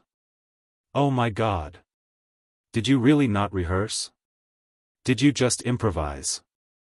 I've been learning the zither for 3 years and I still can't remember the score even when I play a new piece from time to time. Are these two girls human notation machines? The long-awaited ensemble could be said to be hearty. Jiang Jojo panted slightly and looked at Xiangyi. Xiangyi was also staring at her and applauding with smiling eyes. You're so impressive. Jiang Jojo suddenly felt a lump in her throat. As a talented child, she had already taken a shortcut compared to ordinary people when it came to learning the zither. However, even geniuses had to work hard to defeat other geniuses. After learning the zither for more than 10 years, it was normal for her fingers to develop calluses and blood blisters. Even her parents and teachers would reprimand her. Xiangyi was different. She would always encourage her gently. You're not bad. Jiang Jojo said proudly, you must have not played for a long time. Your skills are far worse than before. I'm too busy, excuses. They're all excuses. She was clearly more talented than Jiang Jojo but she insisted on cooking. Jiang Jojo was exasperated with her. Do you want to consider joining Orpheus? When the contrarians heard this, they were amused. Is the Orpheus Orchestra a place you can go whenever you want? Okay, I admit that she can play the cello, but does Orpheus want her? Don't insult the Orpheus Orchestra. That is the sacred ground in the hearts of young performers. It's not something someone like the vase fairy can tarnish. There was a lot of discussion in the bullet screen, but in reality, Xianxi's expression was very calm. She shook her head and said, "Jojo, I want to do what I like." Fame and fortune, applause and slander, she did not need and did not care. Because he had lost everything before, he knew what was the most precious. Jojo pursed her lips, feeling a little upset, but she was determined to respect Xianxi's choice. She pushed Xiangxi out of the piano room. "You go out first. I want to be alone for a while." Xiangxi was a little bewildered, but she still nodded and did as she was told. The door was closed and the soundproofing of the piano room was excellent. Jojo was fearless as she moved her face closer to the cameraman's lens. Orpheus invited Yi when she was 15 years old. She doesn't need her eyes, but she can donate them to those in need. My sister is just that outstanding. I'm going to piss you off. Chapter 423. In the live stream, the netizens were stunned at first, but they immediately reacted. Is Jojo insulting the haters? Today's cuteness is a critical hit. What kind of peerless cutie is this? Wow, Missy is really just being arrogant on the surface, but she's actually very protective of Sister E. I'm in love with her. When can I have such a sisterly relationship? Our 8-person dormitory is going to debut in a palace drama. The amount of information in Jojo's words also shocked the netizens. She was invited by the Orpheus Orchestra at the age of 15. Doesn't that mean that Xiangxi is just as capable as Jojo in music? Nuwa, when you created Sister E, you must have meticulously crafted her, given her a free cheat code, maxed out her talent, and even created a few immortal brothers for her, right? Outside the door. After Xiangxi was pushed out, she happened to see Shui, who was by the French window. Dressed in cotton sportswear, the man was reluctantly rubbing Xiao Naofu, who was unwilling to be rubbed by him. The reason was none other than the fact that there were no more material. Li Jianyu was now beginning to despise Shui. Without Sister E around, he felt that he was simply too boring. He was either reading a script or a book, which was often mistaken for still images. In desperation, the production team had no choice but to bring Xiao Naofu and little Shiji over so that the audience could at least enjoy the cat. Xiao Naofu and Shui could be said to be disgusted with each other. Shui rubbed Xiao Naofu casually, obviously distracted. Xiao Naofu stuck its buttocks out at him and used its body movements to express its disdain for him. Little Shiji, on the other hand, was docile and obediently nestled beside Shui's feet, dozing off in a daze. Hearing the familiar footsteps, Xiao Naofu broke free from Shui mercilessly and scurried towards Xiangxi. Xiangxi squatted down and caught it. Xiao Naofu rubbed itself against Xiangxi's chest affectionately and even pressed itself against her cheek in a bid to kiss her. Boom! Xiangxi kissed its forehead and asked softly, "Are you hungry? Do you want some milk powder?" Xiao Naofu glanced at Shui, wagged its tail ostentatiously, and let out a cute meow. "Humph, see, this stupid woman still loves this Huhu the most." Shui clicked her tongue and reached for her pocket out of habit. However, she quickly realized that he had quit smoking. He pressed the space between his eyebrows, feeling slightly irritated. Suddenly, a transparent and exquisite candy jar appeared in front of him. It was filled with lollipops. Here, fruit-flavored. The girl had a good voice. It was warm and soft, but not overly sweet. Shui thanked her and watched as she proceeded to make some goat milk powder for Xiao Naofu and little Shiji.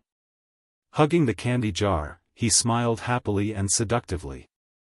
He raised his eyebrows at Xiao Naofu and lazily provoked, "Kitty, what should I do? I have candy, but you don't." Xiao Naofu let out a ferocious roar. Meow. In the live stream, this is the kind of couple that men should love. He's really giving out candy. Untimely sweetness is crying.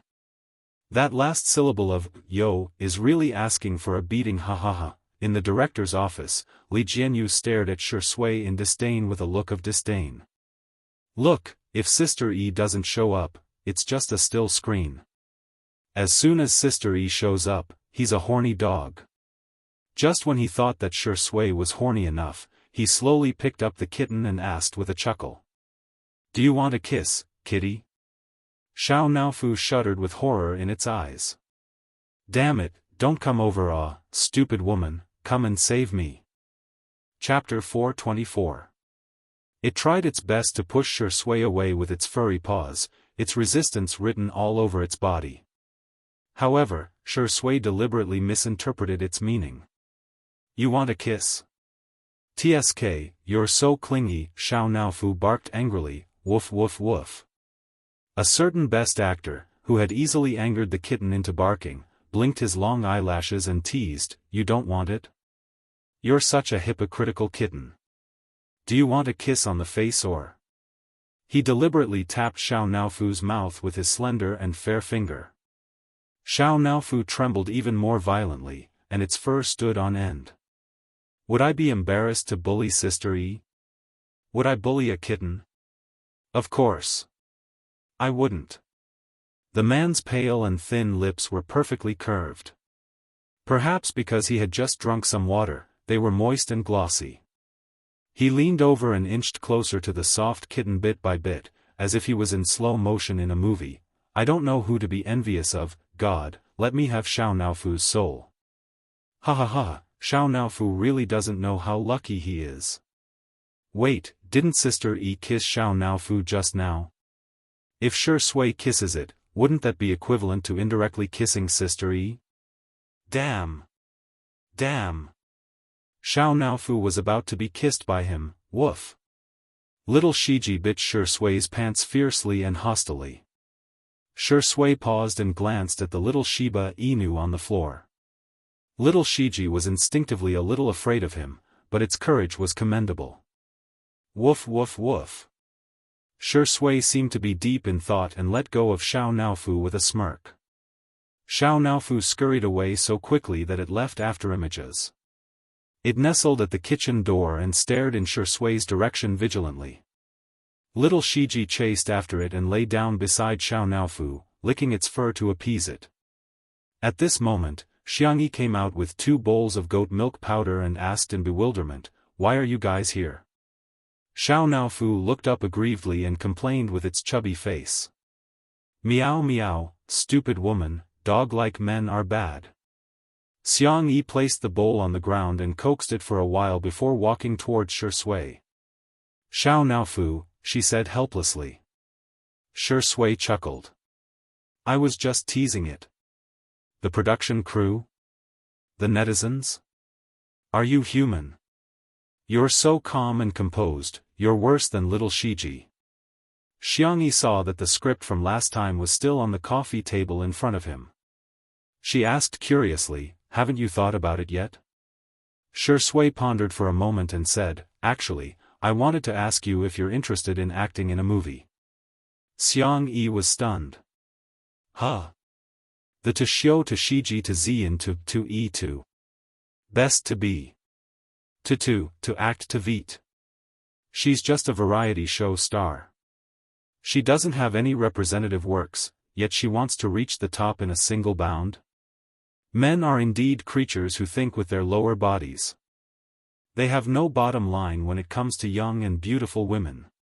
Hey, that's not how resources should be given.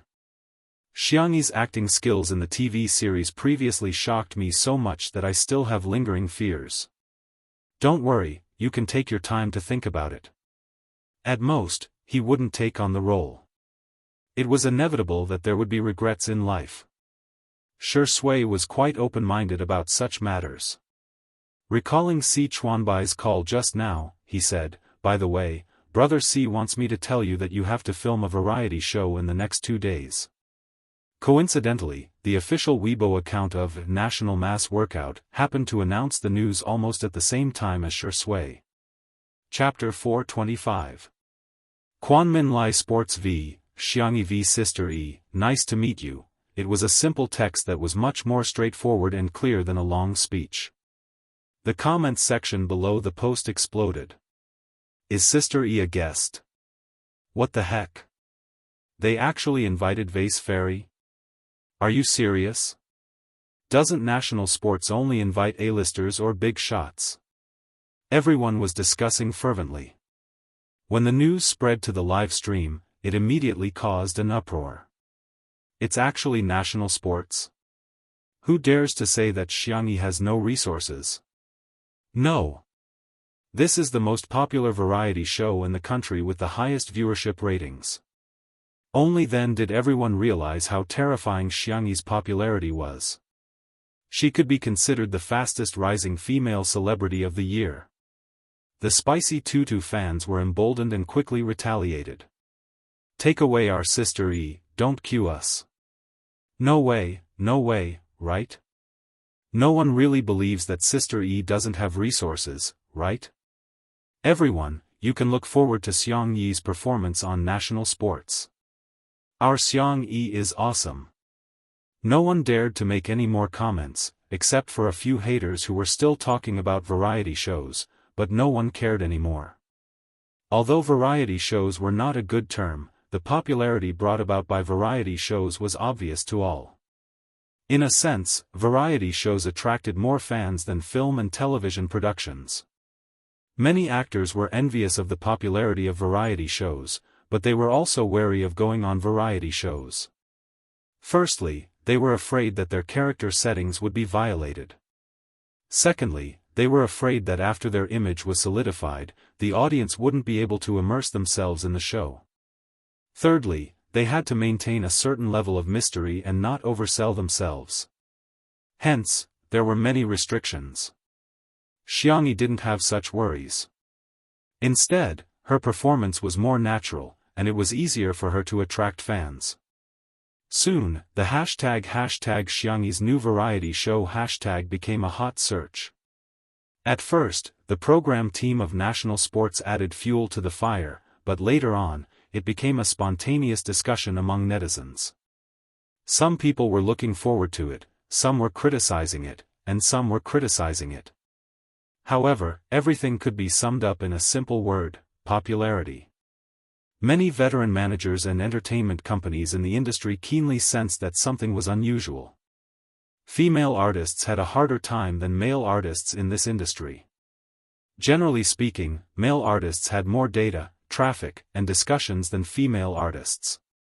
But Xiangyi, her popularity was even greater than that of the other popular idols. People couldn't help but sigh. She was probably just short of a masterpiece. That was the moment when one would ascend to the pinnacle. Other than the variety show, there were two other hot searches related to Xiangyi. One was a duet with Jianghu, while the other was a video that many netizens clicked on and were dumbfounded. Why is there an additional piano ensemble?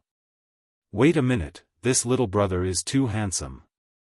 While countless people were licking the screen, they also dug out information about the piano player. Little Nocturne, whose real name was Ling Yi, was a student of a top music academy overseas. He was one of the Music District's Hall of Fame streamers signed by Xingchen app. Most people's appreciation of music was only at the level of, wow, it's so good, but Ling Yi's appearance was really too outstanding. Hence, the video quickly became popular on the internet and attracted the comments of many professional music critics. Eiji Turtledove, v. Tonight, Miss Xiangyi and Ms. Jianghu played together to their heart's content and was extremely shocking. I also watched the duet with Mr. Xiao Nocturne, and after thinking about it, I'm really at a loss for words. Perhaps, I can only describe it in 2 words: in my lifetime. Chapter 426. In this ensemble, the violin was fully deserving of being the protagonist, while the piano was an evenly matched opponent. It was as if they had met their match. The surprising thing was that the cello not only perfectly played the role of a foil, but it was also the best accompaniment and had a strong presence that could not be ignored. Its low and heavy tone neutralized the intensity of the battle. It had the vigorous vitality of spring when all things were growing and growing, as well as the gentle prelude when the snow melted and the ice river flowed. 3 instruments, 3 people.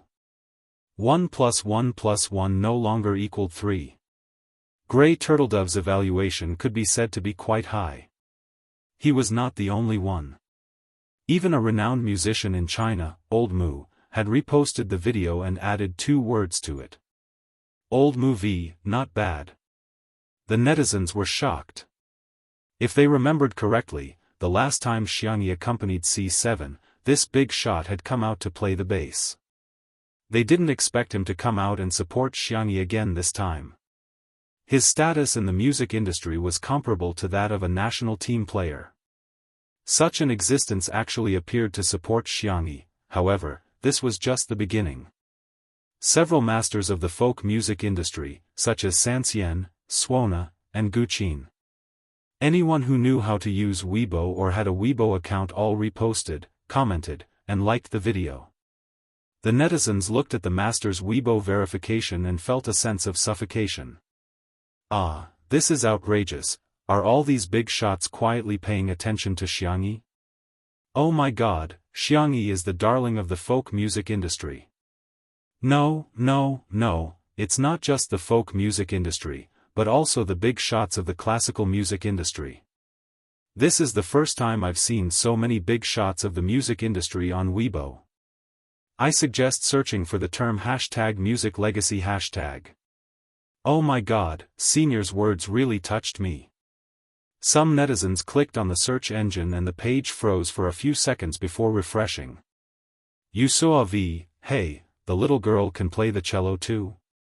Thumbs #MusicLegacy#, raised cat calls Depang v, tsk, it's a pity that she doesn't play the eru with such proficiency.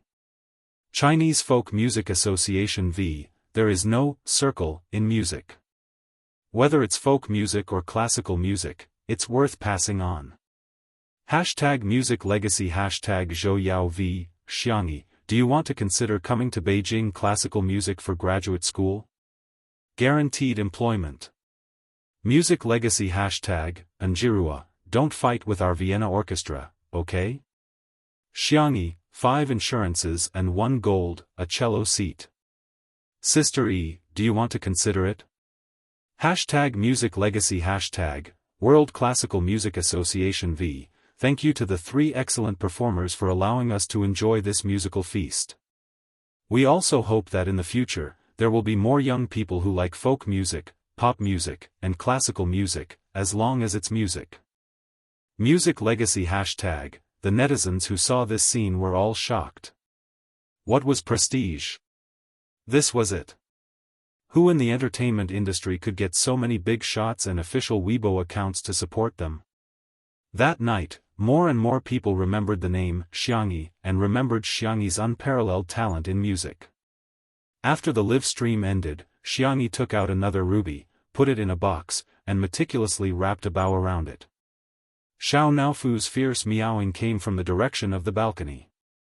Xianxia walked over and realized that it was Xiao Naofu who was yelling at Shi Sui, who was standing on the balcony next door. In the night, the man's figure was tall and slender, and the cool breeze gently fell on the ends of his soft hair. Chapter 427. Seeing Xianxia's figure, Xiao Naofu seemed to have found a backer and roared a few more times. Xiao Naofu, you can't be like this. Although it was a reprimand, it was very gentle. The little cat turned its face away. Humph. Xianxia curiously asked Shi Sui, what did you do to Xiao Naofu? Why is it always so fierce to you? Shi Sui, you teased it and said you'd take it to be sterilized. Xianxia said seriously, then don't say that in the future. Xiao Naofu is still a baby and its heart is very fragile. You can't hurt it like this. Shi Sui readily agreed. Okay, I'll listen to Sister E. Hearing that the dog man could actually speak human language, Xiao Naofu's icy blue cat eyes widened in disbelief. Xianxia, then you, promise it. The girl raised the chubby, white, and soft little cat. Shi Sui probably didn't expect that there would be a day when he would bow down to Xiao Naofu. The tip of his tongue pressed against his chin in displeasure. After a few seconds, he sighed. Xiao Naofu, I won't scare you with sterilization anymore. He had to listen to Tutu's words. Xiao Naofu's tail swung twice in the air, dizzy from the sudden bliss that fell from the sky. The next second, it heard Xiangyi say, You're not allowed to be fierce to Shui Gij anymore. Xiao Naofu, meow. Humph, I won't listen. Xiangyi patiently persuaded, If you're obedient, I'll make you a luxurious seafood set meal, the kind that can have 10 ingredients. Xiao Naofu, would this Huhu bow down for a mouthful of food? Heh, of course. It made a sweet and soft meow in a flattering and coquettish tone. Okay, then you two, shake hands and make up, okay? Hearing this, Shui and Xiao Naofu's eyes revealed rejection. But Xiangyi insisted. Thus, Shui had no choice but to stretch out her bony fingers. Xiao Naofu also reluctantly stretched out its chubby paw. The man and the cat shook hands across the balcony for less than a second. Then, as if they had touched something dirty, they hurriedly retracted their hands. Shui was rather calm, but Xiao Naofu couldn't tolerate it at all. It jumped out of Xiangyi's arms and got ready to look for little Shiji to lick. It did not want him to lick it. A dog man's hand definitely smelled like a dog. Looking at Xiao Naofu's back, Xiangyi couldn't help but laugh. It seems to have really gained weight. Its body was round, its fur was soft, and its legs were short. It looked extremely adorable. Shui replied with a soft, Even he, who didn't like small animals, actually thought that Xiao Naofu was quite cute. But because she was cute, it was more fun to bully her, smiley face. By the way, this is for you. Xiangyi handed the box over. Shui was a little surprised and raised his eyebrows. I get a gift too? Xiangyi explained seriously, children need to get gifts, and so do adults. Shui seemed to be stunned for a second, or maybe it was just Xiangyi's imagination. The man's peach blossom-shaped eyes were curved inward, and his eyelashes were longer than a girl's. When they drooped down, they cast a faint shadow on his cold and fair skin. Opening the box, a ruby the size of a baby's fist reflected a dazzling light. It was unbelievably beautiful. Xiangyi said, although this isn't as pure as Jiujiu's, but, it's big. It's shiny too. The man's lips curled into an ambiguous smile. It is quite big. Then. For some reason, Xiangyi was a little nervous. Do you like it then? Chapter 428. The night was gentle, and the moon was bright and the stars were sparse. There was a faint fragrance of flowers in the air. Shui stared at her and curled his lips, as if he was answering her question, but also as if he was confessing to her, I like it. Yes, I like everything that Xiangyi gives me. The clear eyes of the young girl in front of him curved up, as if they were filled with moonlight, quiet and beautiful. As long as you like it. Xiangyi smiled. I'll go in then. Wait a minute. Shui stopped her. Huh? Xiangyi turned her head and looked at him in confusion. The man took out a velvet box from his trouser pocket and said, It's sponsored by the brand. See if you like it. Xiangyi opened it.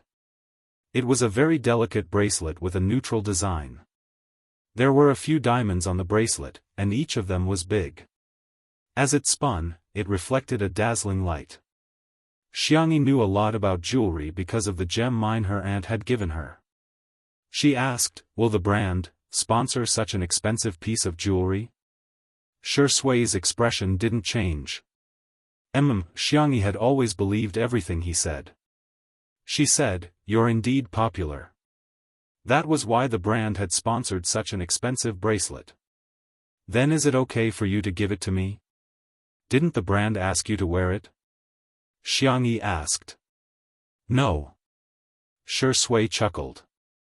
And I think it suits you better. Xiangyi picked it up and looked at it carefully. She liked this bracelet very much, so she didn't shy away from politeness and said graciously, "Thank you. Do you want me to put it on for you?" Xianxia didn't think much of it and handed her hand and the bracelet to him. The man lowered his long eyelashes and carefully fastened the bracelet for her. His slightly calloused fingers inadvertently rubbed against the girl's fair wrist bone, evoking a slight itch. Xiangyi's fingertips trembled. "All right." The man's deep voice pulled her back to reality. Xiangyi retracted her hand and curled up uncomfortably. Her voice was unbelievably soft. Thank you. So this is how it feels to like someone." She was deep in thought. Shui blinked and asked, "In that case, good night?" "Xiangyi, good night." The two of them said good night to each other, and Xiangyi went back to her room first. Her footsteps were light, and she even skipped a few steps. Shui was still on the balcony with one hand in her pocket. She didn't find the cigarette box, but a lollipop. It was a candy from Tutu. His addiction to smoking was actually very strong. Enduring until now was almost his limit.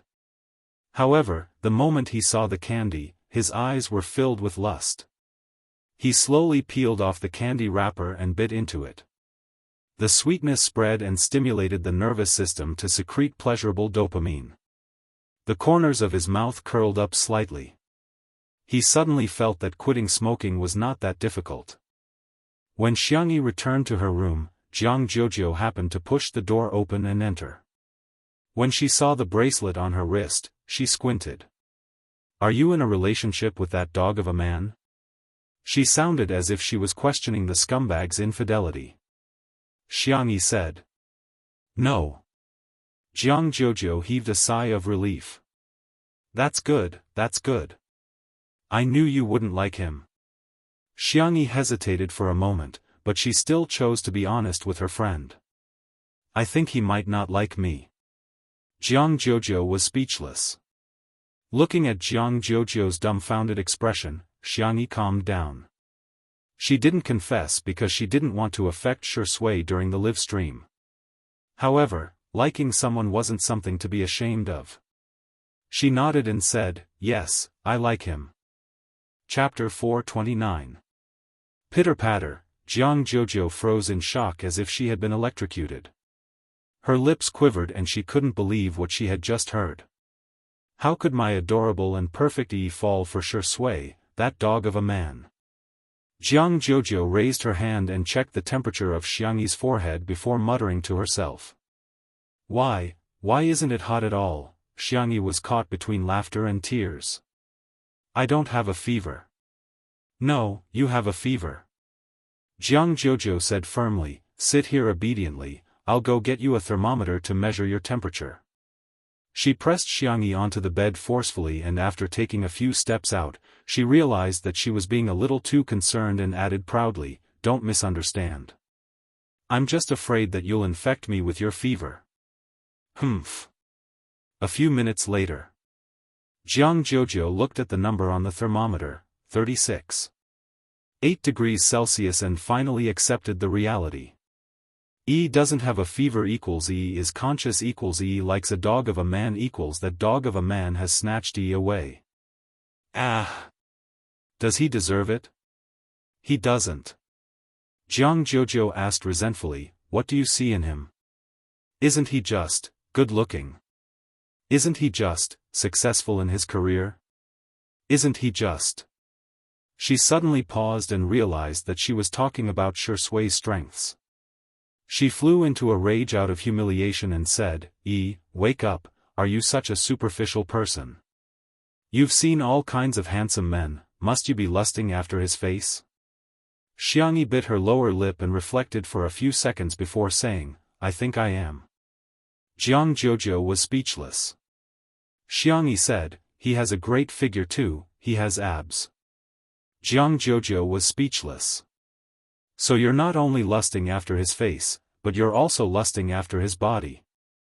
Jianghu was so angry that she couldn't sleep well the entire night and couldn't get up in the morning either. Xiangyi covered her with the blanket and went out for a morning exercise. When she returned, she watered the plants and sprayed some activator. Sister E. Sister E. Fu Jiayan was like a monkey. His hair was uncombed, and his face was unwashed. He rushed out and held his phone excitedly. I'm famous.